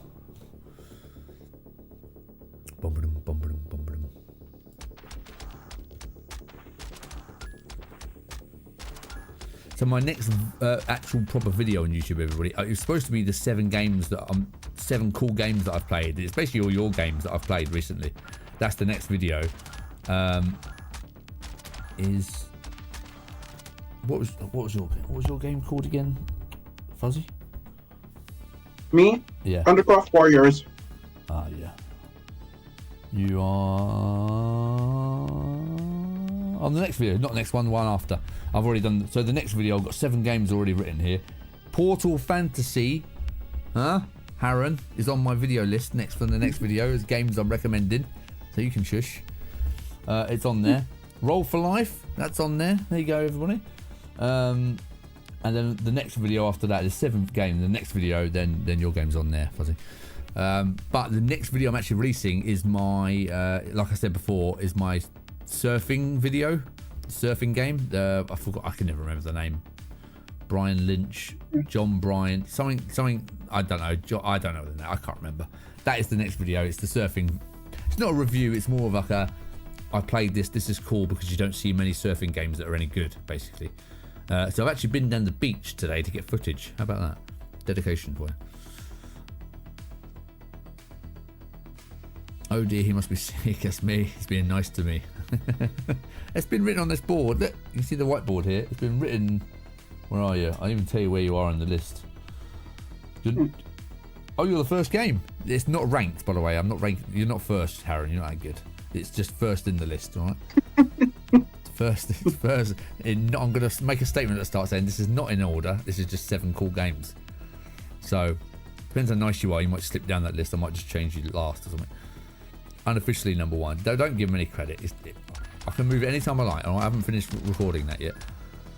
So I've got clips of all the games now. I've got all the trailers of the games. I've got them lined up.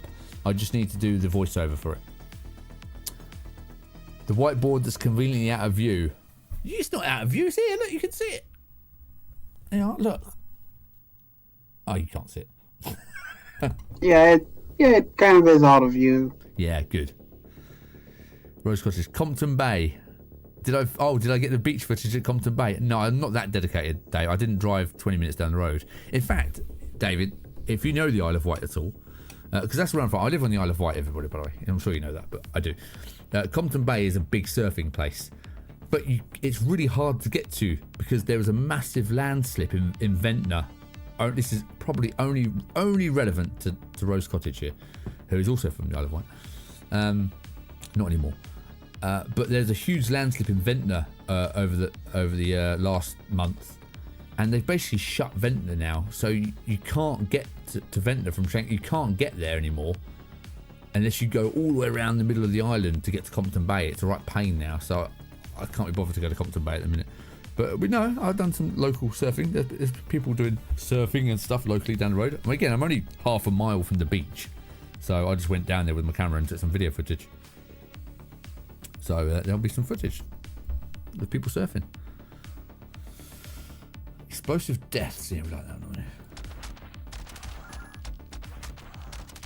Compton Bay's had some landslips as well, by the way, though. Just saying that. That's getting that bay is getting closer and closer to the cliff road by the week.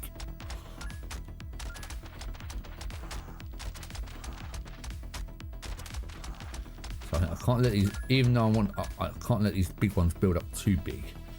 Insane reload.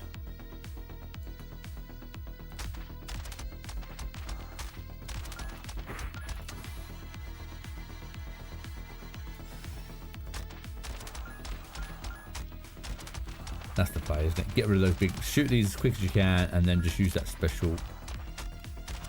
Get rid of some of these massive ones, so I've got actually space to run away to, basically. Pen power. Summon a penguin power that collects nearby XP. Don't really care about that. Summon a turret. I like that. Oh yeah.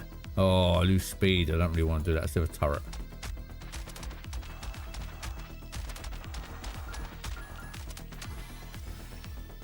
Loving that.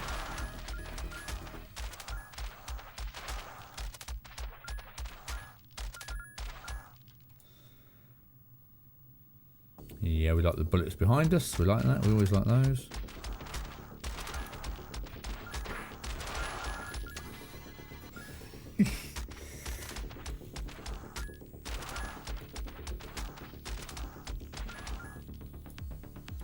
Do they still keep shifting the Black Gang further and further inland?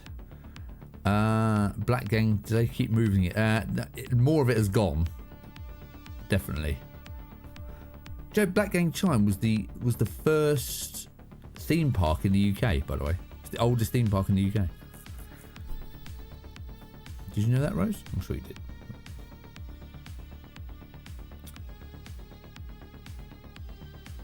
Okay. Stand still, do more damage. Loving that. No, not loving that. Not loving that. Not loving that. What was this dude? Oh, Jesus, he explodes. Boom!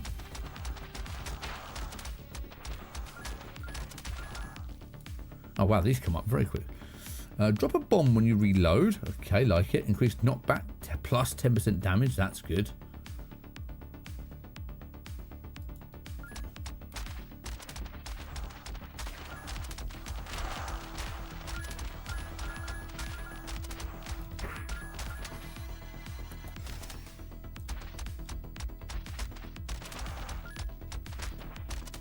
Yeah.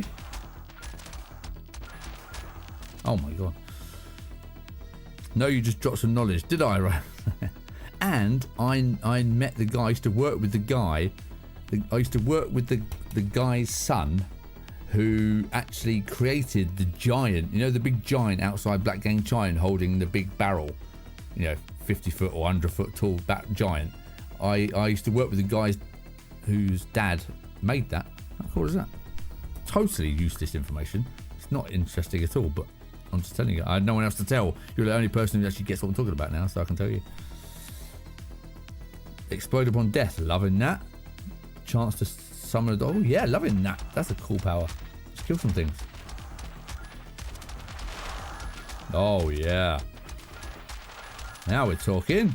It's actually feeling like I'm doing damage now. Oh, yeah. What is that? That doesn't look good. What are they?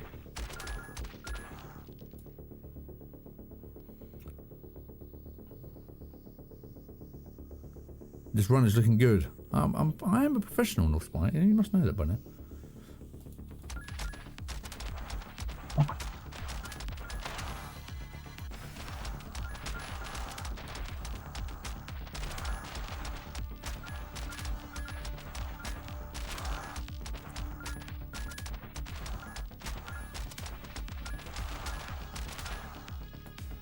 Improved spikes, 15 smite damage, also do extra fire damage. Loving that. Turret does plus 100% turret shooting speed. Oh, I like both of those, but I'm going for enhanced turret. The bad boy.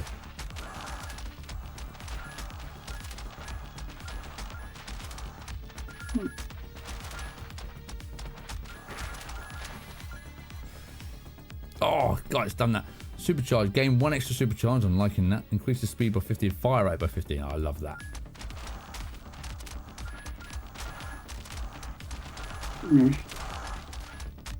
But yeah, the best and worst thing about roguelikes is how important planning ahead is. Yeah, I'm not a planner. Roguelikes and roguelites. That's my problem. I'm not a planner. I don't want to be a planner. I'm more of a reaction player. I do like this sort of instant reaction stuff. Increases HP, radiation, critical hit chance by 5. 5% is rubbish though. Dodge chance. Okay. Trade half your HP. I don't want to do that. Okay, I'll have to do that one then.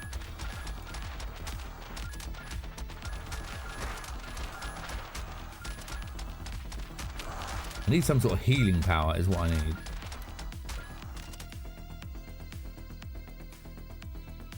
Heal 20, but oh!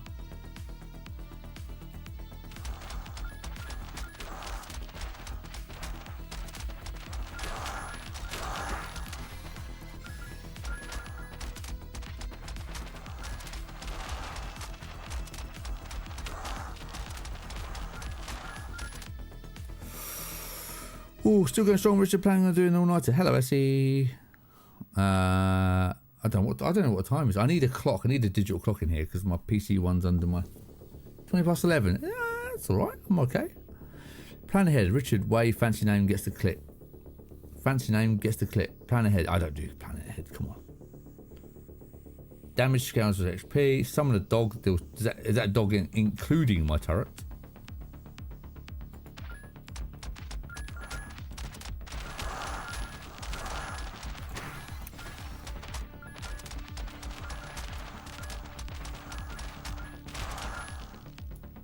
Oh, bulletproof. Increases bullet damage for 15%.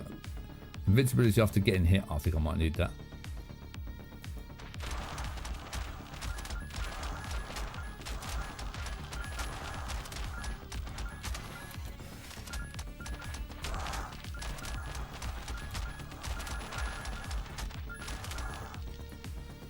Oh, enraged rodent. More damage as I'm dying, so that's good. Damage reduction when hit. Gain 6 ammo. Yeah, we like damage reduction.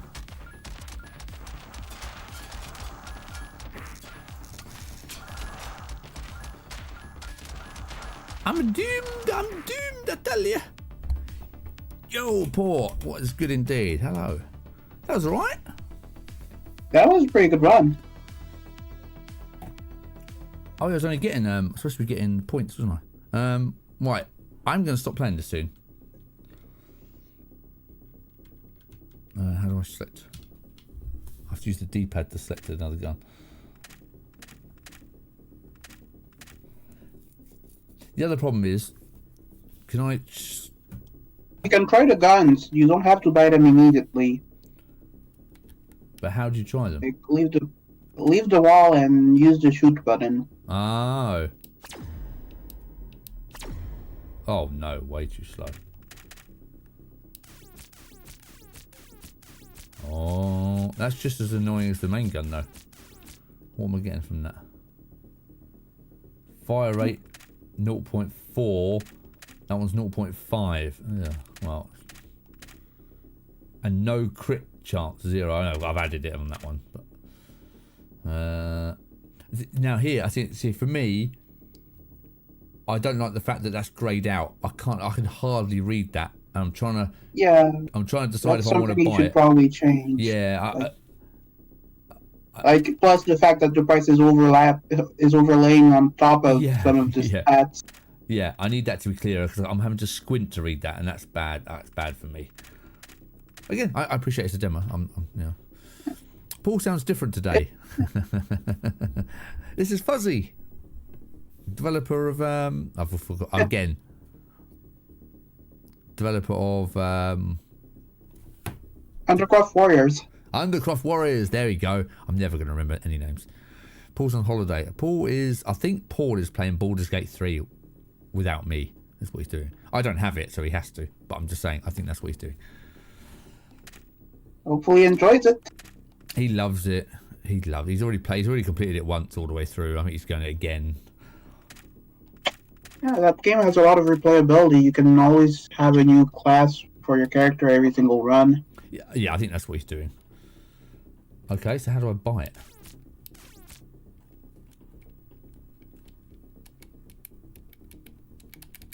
How do you actually buy? Buy? I think you press A. Nope. I guess we can try every single button until something works. Look, I'm pressing them all. Nothing. I guess you might have to leave the room to buy it. I have to use the mouse.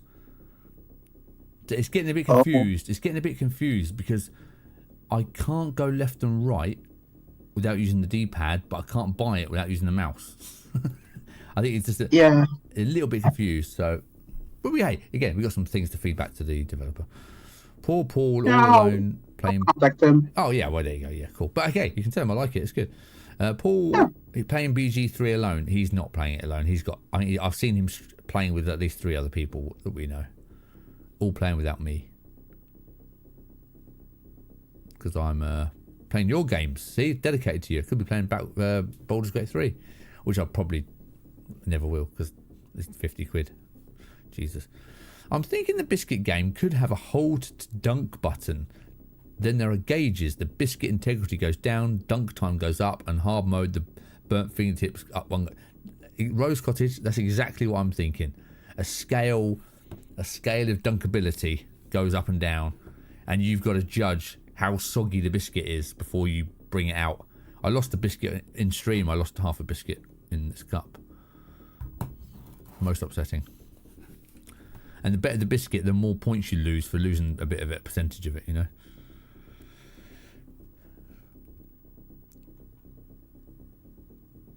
Then there would be a perfect time. Yeah, like an optimal dunking, and that changes per biscuit, and obviously that it can get a little bit bigger. Just a fun, like do you know what I mean? I'd like it to be just a fun little stream game that we can play together. Do you know what I mean?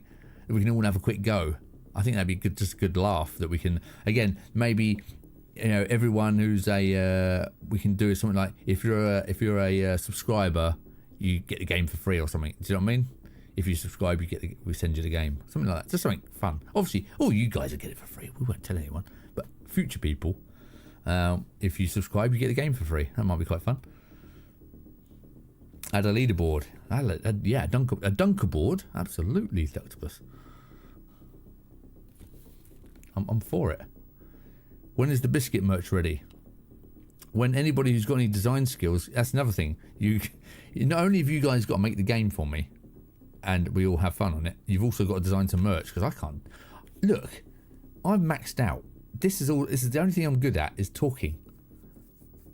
I've peaked at my skill level here. I can play some games poorly, generally quite poorly. I can talk about games and I can play them. That's it. If you want cool stuff, you have to make it yourselves.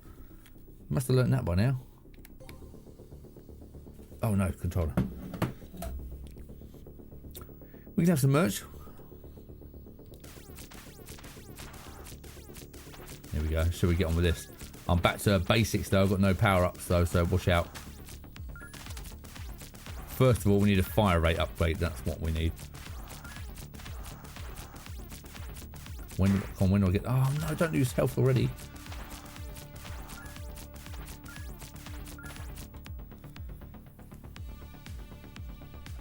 Yeah, we need some like Jammy Dodger inspired merch. Definitely need that.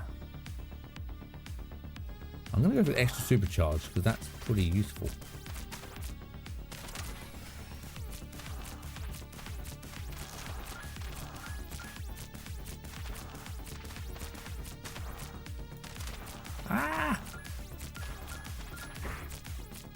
Poor run. I looked at the chat. It's my fault. It's your fault. It's not my fault. It's your fault. I looked away. Travel, trade half your exploits. I do like the spikes. There's a spike of one. Is it just one? Oh, it is randomly. Okay, that's okay. I can like circle myself in.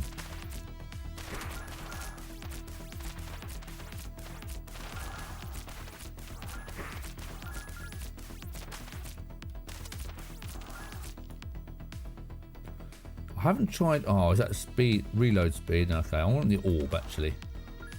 Go on, orb. Get in there. Do some damage. Yeah, loving it. Oh, crap. Right, that's enough for me for that one. That's good. I like that. What do you think? Yeah, good. Thank you for the recommendation. I like it.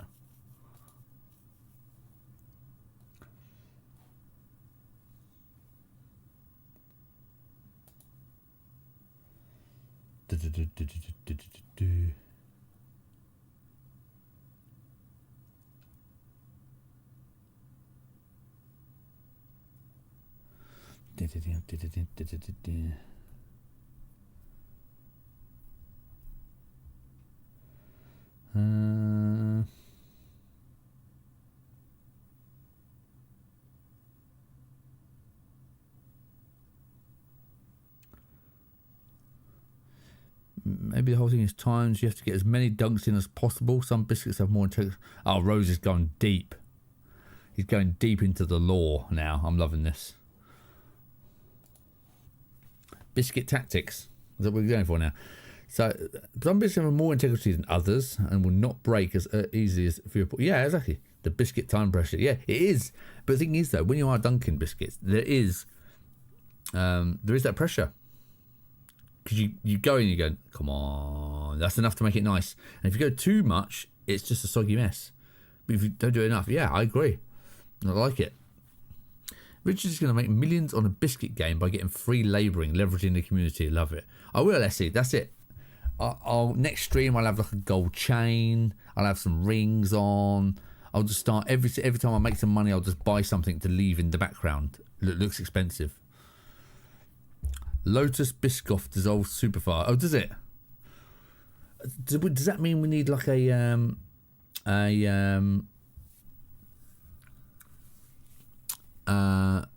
what is it when you have like a bestiary, you know, of like animals, a biscuitery where you have like a book of biscuits, the book of biscuits, and you have like a history of each biscuit, you know. He'll have 10 biscuit sponsors next time we see him. I will. I'm going for a North Buyer. Again, I'm currently looking for... I'm actually finding out... I'm trying to find biscuit companies that I like, that I can send that email to. Lose points if it breaks off. Yeah, absolutely, Rose Scottish. Big points if you're breaking stuff off. Yeah, I'm finding... Obviously, Jammy Dodgers are getting an email. Do you know what? Jammy Dodgers on Twitter. They haven't activated their account for 2 years. They've been dead on Twitter. So I need to contact them directly. The heart on this lid is for decorative purposes only and is not designed to be a handle. Please remove the lid by lifting from the rim only. How have you made that not a handle?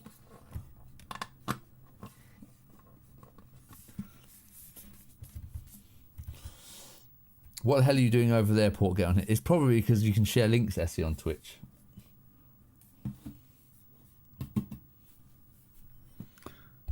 We've converted Port.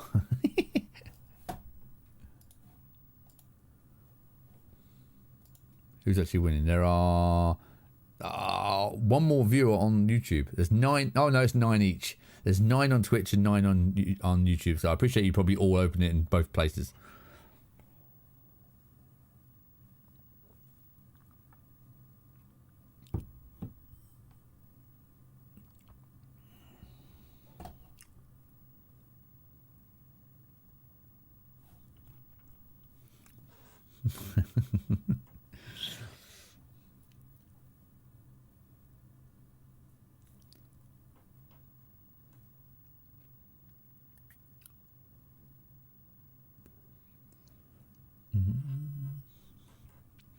Making a big batch of cocktail sauce.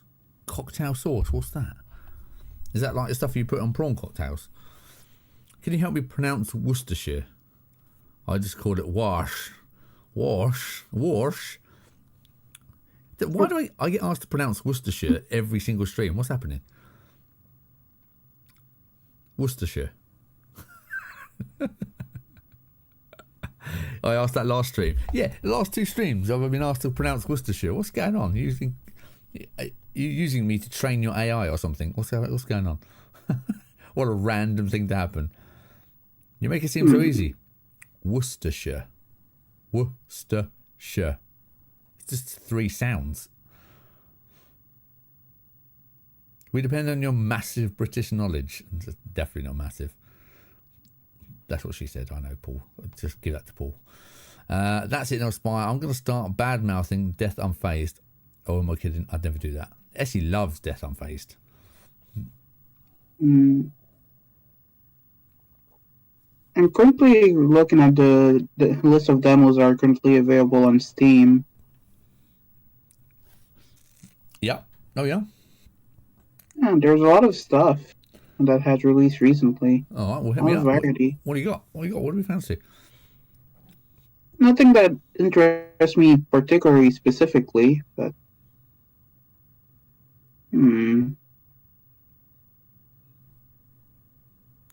It's like Leicester, a word to confuse foreigners. Leicester. Yeah, I suppose Leicester is a stupid one, to be fair.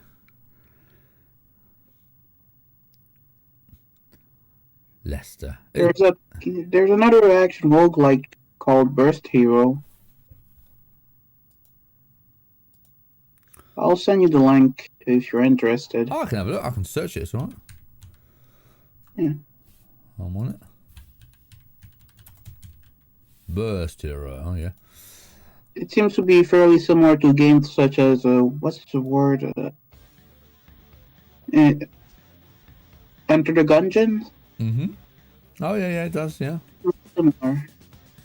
I'm looking. I know you guys can't see it. I'm looking at Leicester. Has anyone been to Leicester? Anyone been to Leicester? It's horrible, by the way. I don't like Leicester. I'm going to offend everybody here. The Midlands in general, pretty horrible in the UK. Birmingham, Coventry, Leicester, all that area, pretty rubbish. Why? Why? Because they're just not great places. I used to live there. I just don't like that area in general. Mass unsubscribe. Hey, I'm allowed an opinion. I don't like those areas. The south of the UK is by far the best.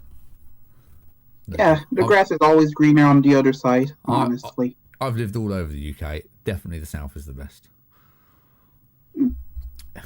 End statement. Be honest, because it's hard to pronounce. Be honest, it's hard. It's because it's hard to pronounce. What, Leicester? Leicester. Grass is greener in Wales, definitely.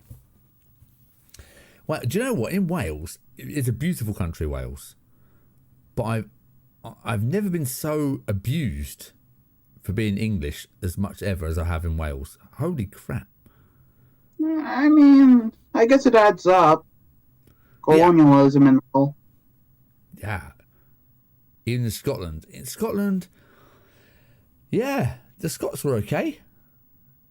But the Welsh hated me more. Holy crap, they did not like me.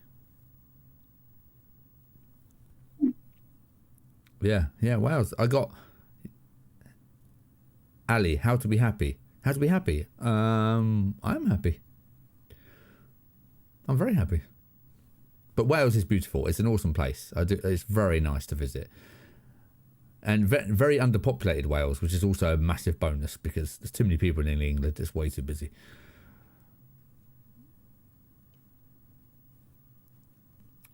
Actually, do you know what? I went to a stereophonics gig in Wales back in, back in 99, 98, 99, that sort of era. Just before the turn of the century, as it were. And God, I was with a Welsh person, and as soon as they heard I was English, honestly, the amount of abuse I got was unbelievable.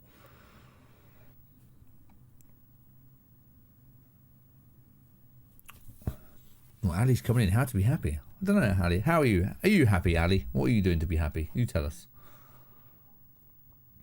Let me have a peruse through the. I'll share my screen. I'm gonna have a look through the old the demos as well. Unbelievable. I know. Again, that probably doesn't help that I've got a southern accent as well, a southern English accent. That doesn't help because we are not the most popular. Northerners are generally liked more. That's a super dope studio, Richie boy. Thank you. That's it. I have been tidying it. It's actually tidy now. Well, it's not. I had a nap earlier on the sofa because I can do that now because I have a sofa in here. So it's a bit messy, but it's looking cool. Sounds like a comfy place. It's awesome. It's so nice in here. And I've got my little logo on the screen there now. Look at that. Doesn't that look lovely? All Paul's work, the logo. It's awesome. Yeah, it's got everything in here. I've got you can't see them here, but I've got my my Dreamcast, my Xbox, original Xbox, PlayStation 2 and GameCube on this TV here that you can't quite see. And then on the TV behind me, the silver one, the Sony Trinitron. I've got all my 8-bit consoles, 16-bit consoles. So I've got the SNES. Actually, no, the SNES is actually connected to my PC. It's actually there, my SNES.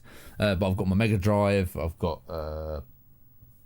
some other ones there connected up to the Sony. And I've got the SNES still. You can't quite see it. I can't turn the camera. It's just here next to me, the SNES, here on the shelf. And it's connected up to my capture card. So I want to play some Zelda and some SNES games on stream. So I've got that rigged up there to play. Are you going to show us your Steam year review now? Do you know what, Harron? I haven't seen it. Where do I find it? I see Captain Dead back there. Where? Where did you... Captain Dead? Oh, here. This one. Eddie. You mean Eddie at the back there? I do have a skull here as well.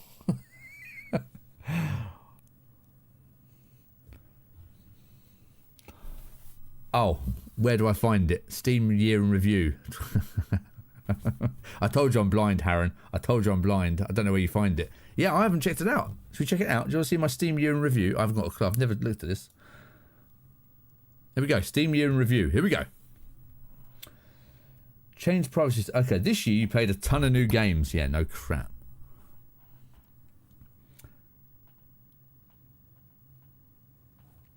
Steam year in review to it. 69 games played. 53 of them were new. That doesn't seem like the right amount, does it? I'm sure it's way more than that. 155 achievements. 31 games. 12 rare. Oh, yeah. 69 starts well. Yeah. 18% played with the keyboard and mouse. Okay. 79 with the controller. Okay, all right. Rocket League. 41% of my playtime was on Rocket League. 167 times I loaded that up. Holy crap. Run from Mummies. That was a game I did a video for. I enjoyed that one. It's very good. You should check it out. It's on early access, I think. Deliver Us the Moon. Another very good game. I loved that. That was really cool. How you compare? You unlocked 155 achievements. The medium is 16. But yeah, speaking of Rocket League, have you tried the rocket racing mode on Fortnite? I haven't. I can't stand Fortnite, but I did download the rocket racing. I did download it the other day, yes. Yeah, because it's pretty damn fun, honestly. I don't really like Fortnite myself, but yeah.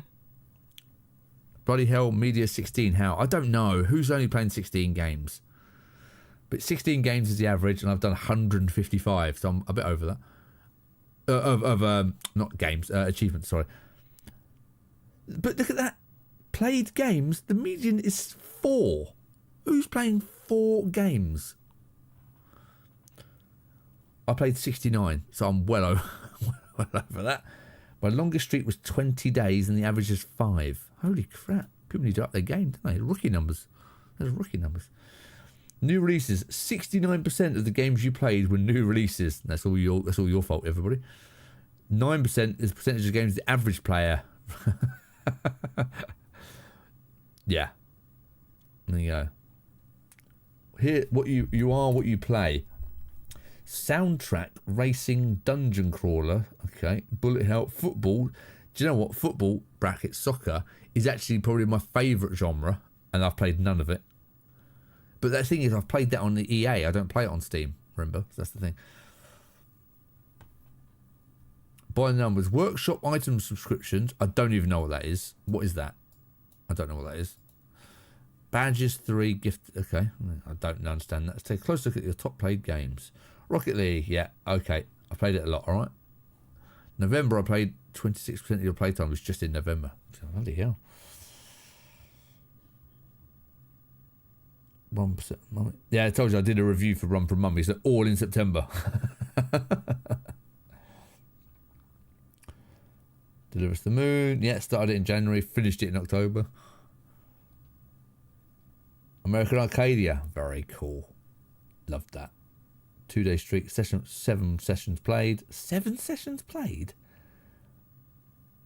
How did I play it 7? I'd done 2 streams and I completed it. How have they got 7 sessions? I played it twice, didn't I? 2 streams or 3 streams and I completed it. So I don't know what they're talking about. Tiny Thor. Oh. Do you know what? I think that is one of my games of the year as well. It's Tiny Thor or American Arcadia. I mean, I finished American Arcadia, so I suppose that has to get it. Tiny Thor, I've only done 7 hours or something like that. But I think Tiny Thor is up there for one of my games of the year as well. Highly unrecognised by anybody, Tiny Thor. I'm really surprised. No one ever talks about this game. It's fantastic.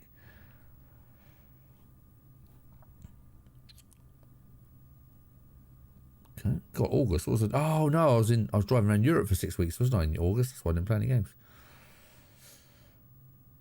You play more on one device. Windows, Virtual Reality, Steam Deck. You did close down American Arcadia a couple of times while streaming it. Controller issues. Thank you, SC. Yeah, you are absolutely right. I've sold my Steam Deck now, by the way. I've gotten rid of it. I don't have a Steam Deck anymore.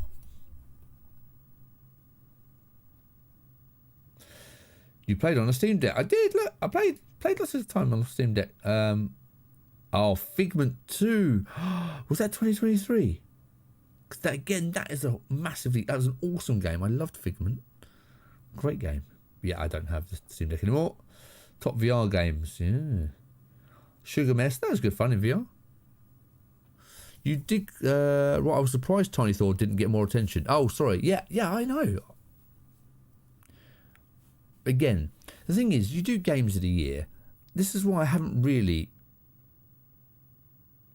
done a game of the year. I don't really do game of the year videos because it's hard because I haven't played. Again, I play a lot of games for an hour or two, and that's it. And I can't really rate them game of the year if I haven't played them for a lot. Do you know what I mean? So it's really hard to do game of the year for this channel. And again, I always find it weird because you haven't played all the games, so it's hard to sort of judge, isn't it? I could do a video on just, like I say, I suppose it is just my game of the year. What game I've preferred the most, I can do that. But I've just told you, basically, it's either Tiny Thor, American Arcadia, or whatever the other one I said. But I think they're the main two. Oh, Figment, that was fantastic. Very clever. Loads of clever hidden musical puns in Figment that I think a lot of people missed. Very clever. I actually messaged them saying I really like the Metallica mention they got in there. And they were, thanks. They said there's loads of them like that if you're into music that most people don't notice. So if you're into music, go check that out. Most of your playtime was with a controller. Yeah, it was. Good selection there. Your longest day streak was 20. Okay, wow, this is a big bloody thing, isn't it? Explore the games you played this year. Well, timeline. Let's look at that. It'll be interesting. January. Okay. Zeepkist, still one of my favourite indie games ever, that is. Okay, February. Hollow Knight. I played Hollow Knight apparently for a while. Okay. Hypercharged Unbox. I'm surprised that doesn't get more attention as well, by the way. I think that's really good.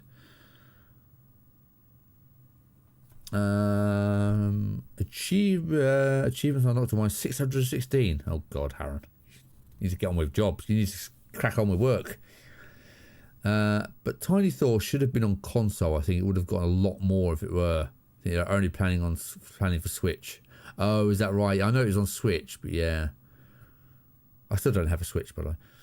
could also give a score to every game you try during the year after playing it and make some sort of spreadsheet. Yeah, Octopus, I could do that. The thing is, though, like, how do I rate them? Because, again, I can't count the indie booth ones. I played them for 15 minutes. So I have to, do you know what I mean? So it has to be the other games, but I still have to keep track of them all. It's really hard to, I don't know. I might do that. I might just make a spreadsheet of every single game that I play. And then maybe we can do a stream where I show you what I like the most. I can go over some of the games we played. I don't know, you know. You could also give a score to every game during the year after playing it. Makes oh, sorry, I've read that. I think it will do well on Switch. Yeah, it will, Port, yeah. Catois, you're in there, Port. Was Catois there? I didn't see it. Where was Catois? Oh, yeah, Catois. That was good fun. I liked Catois. That's good. I'm famous.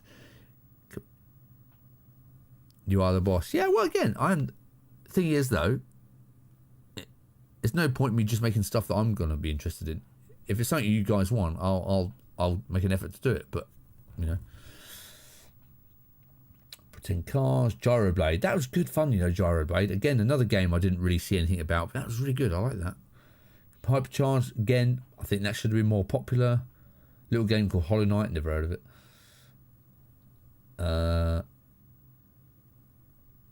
Now, interestingly here, right? Okay, look at this, right? So this is something for you to consider as developers. What's the name of this game? What is this? Because I can't read that. Can you read that? So, bear in mind. Curse Crackle. Well, you can read that. I can't read that.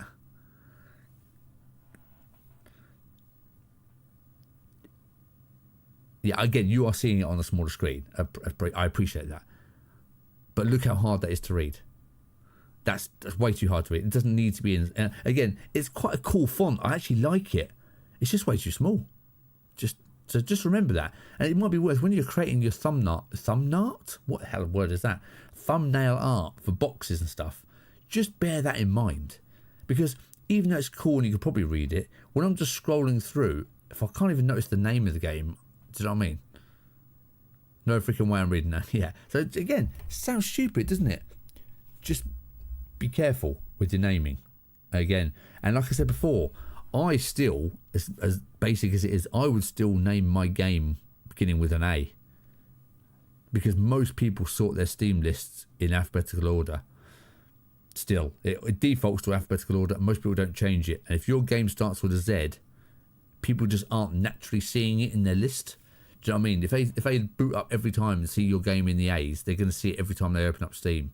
It's such a basic thing, like the yellow pages. That's why you always used to have like AAA plumbing. It sounds so stupid. Richard's next game, Aardvark Adventures. Yeah, the thing is, I would call it a biscuit adventure. I know. The thing is, though, it sounds ridiculous, but it makes a difference. Just saying. Rocket League, Figment 2, Blooper Bunny Man, Figment, the first one. Yeah, I went straight on to the second one because it was so good. I liked it. Zeepkist, Fight Stick the game. Okay, interesting. Tanglewood, again, one of my favourite indies ever released. What a game that was. Fantastic. Messenger, very cool. That was cool. Tray Racers, I thought was going to be way bigger and better. It just never really grabbed me. I thought it was going to be pretty cool, but didn't quite grab me. Rocket League is in every single one. Attack of the Karens, you know, our friend Joel, very cool game. That's fabulous. I really like that. Chronicles of Two Heroes, that was actually very enjoyable. That's where Tiny Thor appears. Zeepkist again. Raku Venture, that released on the 14th of December, everybody. What a game. If you're looking for a cute 3D isometric type platformer, Mario style, that is an absolute banger, as it were, as some people say. Highly recommend that. Ocean's Heart, again, very cool RPG, SNES like RPG.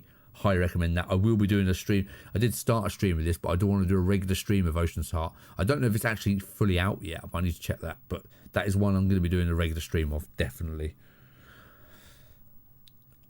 Sport Driving, again, that's very cool for a little racing game. like that. I've played lots of, honestly, this year, the quality of the games that you guys are sending me is just incredible. I've had so much fun with the games I've played this year. Yeah, again, don't get me wrong, I've played some games that just were not very good. But of course, not every game's going to be good. Sea of Stars. It's cool. It's an amazing game. It's just not for me because of the turn-based battle.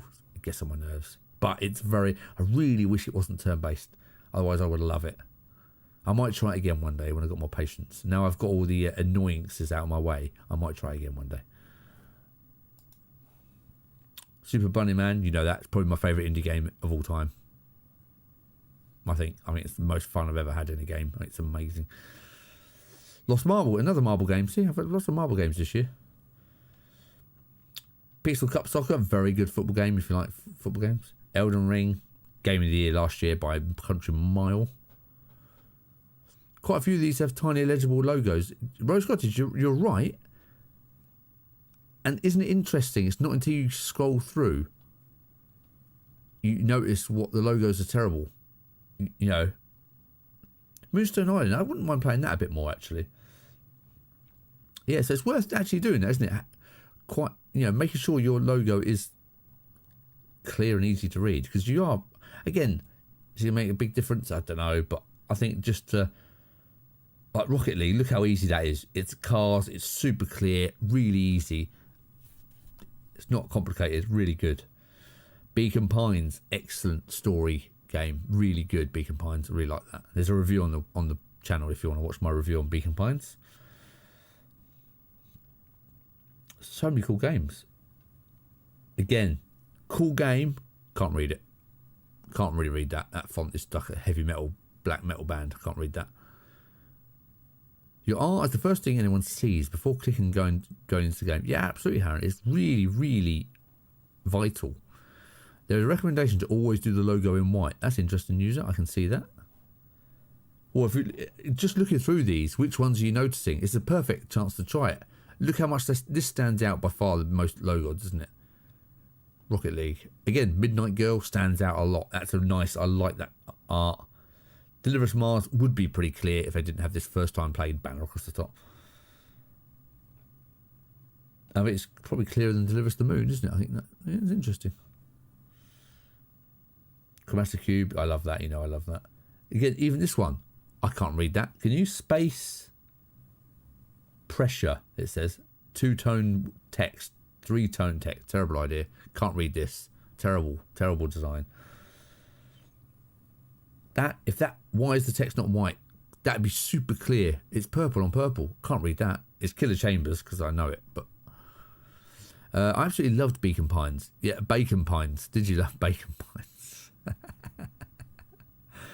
I hope that's a typo. You're either very funny, Essie, or that's just a typo, which is also funny. My logo is big and white, and as you see in the Steam, you will see in Steam if they ever get back to me. That's a rumour that it's big and white, Rose. It might not be. We can't tell. Racky Venture. Again, logo's not brilliant. I know we've turned it into this. Noun Town. Do you know what, Noun Town? That was really cool, but I didn't like that. I found it too fiddly. I think it's a really cool way of learning a language, but I think the other Japanese learning game I did was better. So to Speak. I think So to Speak was better for learning, but Noun Town is way more polished and like fancy. Do you know what I mean? So it's more visual. It's probably a lot more interactive than So to Speak, but I found it harder. Haha, it was funny, but I love the game. Oh, okay, good. I actually want to do it. So to speak, I want to do more Japanese streams. I'm getting really interested in the Japanese language at the minute. American Arcade, again, super clear logo. Even though it's white, yellow on white, it's still pretty clear. But it could be a bit clearer, to be fair. Maybe I should have done that yellow and the text white, maybe. There, Barton Lynch, that's the name, Pro Surfing. That was what it's called. Marvelous, another marble game. Pro Surfing, Rocket League. There you go. Thanks, Abada, for being part of the Steam Community 2023. There you go. That was my Steam review, everybody.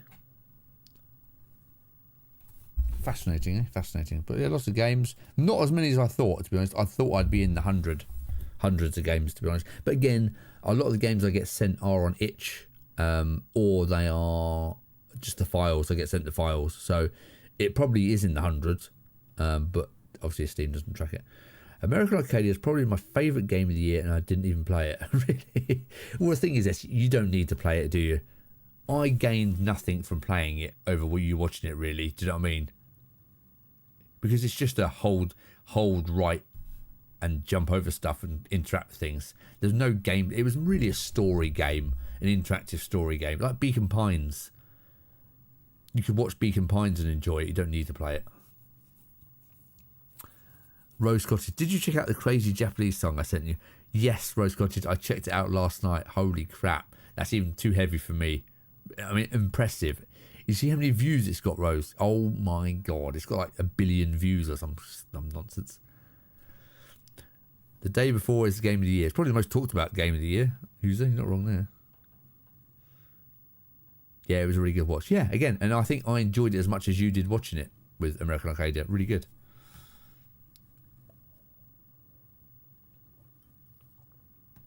It was a good game to stream as well, because there was plenty of like pauses in it and stuff, places I could talk and stuff. And if you know me, I like talking. Don't know if you noticed. Don't know if anyone's ever mentioned it, but I like talking.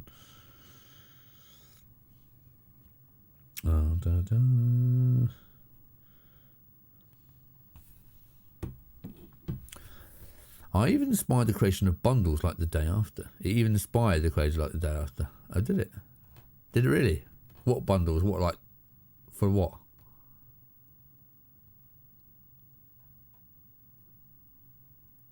Like, terrible game bundle? What was it?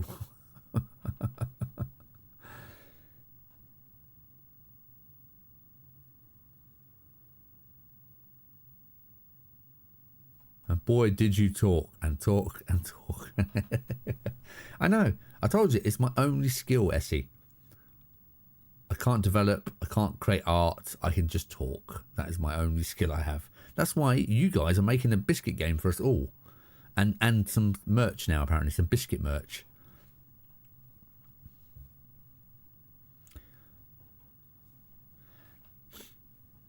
Maybe the game should come with a discount code on the merch where you get it at cost price if you buy the game. What do you reckon? You get the merch at cost price. But again, you've got to design the merch. I'm not doing that. I can't do that. This would make a good. Do you know what? This would make a good biscuit, wouldn't it? The Indie Game X logo. It's perfect for a biscuit shape. We got biscuit written all over that. I'm not sure how you get the toxic blue. You have to use some icing. But you know.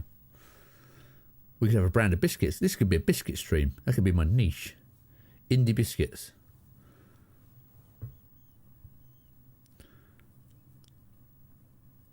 Who knows?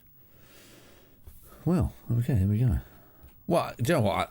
I don't think we'll play any more games. I think we'll stop it here. We'll just chatting and we'll say goodbye. It's midnight here now already. No worries. You got Paul for all the unimportant stuff that doesn't involve talking. Yeah, Paul does all the fancy stuff. Fuck games, we biscuit devs now. That's it, Puke. You were all biscuits. Sod it. DayZ and Icarus, both survival games, got together and took the piss on David. Oh, did they? I didn't see. I didn't pay attention. I've actually been... The thing I've been paying attention to the most is the Indie Land drama. Did you all see about that? The Indie Land with Gerard, the completionist. Did you all see about that drama? Not indie, no. Yeah, I like that, Harren. I like the warning. Yeah, the Indie Land, the completionist. What a piece of work, eh? If you don't know, he basically set up a charity, collected funds for 10 years from people donating, saved up $655,000 to donate to charity and never spent it on anything, never donated it to anybody. Just kept it in a bank account. To be fair, didn't spend any of it or draw it out, but didn't donate it either. And then in his streams, he was using words like we've donated to, we are so and so's biggest donator, we are their main funding. It's basically saying that he's been donating it all, and he'd never donated a penny. And then when they called him out on it, he donated it 3 weeks later. I went, oh yeah, I've donated it all now. Like, yeah, whatever, mate. Yeah, completionist. And now Sea of Stars he was in Sea of Stars as a character, and he's actually they've patched him out of the game as well. Because he was a supporter of Sea of Stars, and he did a lot of live streams on the sort of building of it, like the alphas and betas of it. And they patched him out the other day. They removed him. He was the builder, wasn't he? And did you see one of the lines? One of the lines in the game he had was, "Hey, have you found any donations lately?" Like, oh God. So yeah, patched him out now. Yeah, thank you, Harron. Yeah, some Ordinary Gamers channel. There's some great coverage for it, and there's a lot of people. There's a lot of people jumping on the bandwagon with his videos now, basically just repeating the same story of, oh, this guy here. Yeah, people are just doing it for clicks now. But the original couple of videos are really, his response video is so bad. He basically responds to all the rumours, doesn't really answer any of the questions, and then threatens to sue them. I'm going to sue you for finding out that I'm dodgy. Good luck with that, mate. I didn't like his videos anyway. Yeah, I've never watched him. I've never heard of him. I know he's got like 1 million YouTube subscribers, but I've never heard of him, to be honest. I might have come across him, whatever. And some of the, do you know what I was really surprised at? Some of the big streamers, big like streamers and like industry people supporting him on Twitter. I unfollowed loads as soon as I saw them saying, "Oh well, I knew it was wrong, trying to make drama." I was just like, "Oh my God, if that's what you think, I'm just unfollowing you." It's horrendous. It was obvious. Jesus. He looked like he wanted to hurt everybody. He was just gutted he got busted. And when you listen to it's not leaked, but the audio conversation he had with them when he was on Discord, begging them not to spill the beans and making hints about, "Wow, I'm not trying to pay you off or anything." It's like, why would you mention it? Who's mentioned about paying us off? It was so dodgy. Oh my God. He's ruined. His career's over. I mean, absolutely. What a douche. No, I'm going to use that word twice today.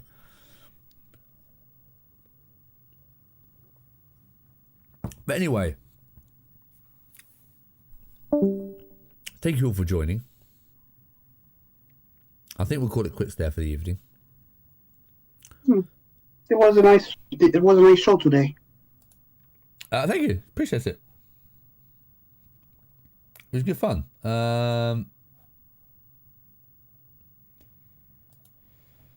Wednesday, misread the Wednesday. I'm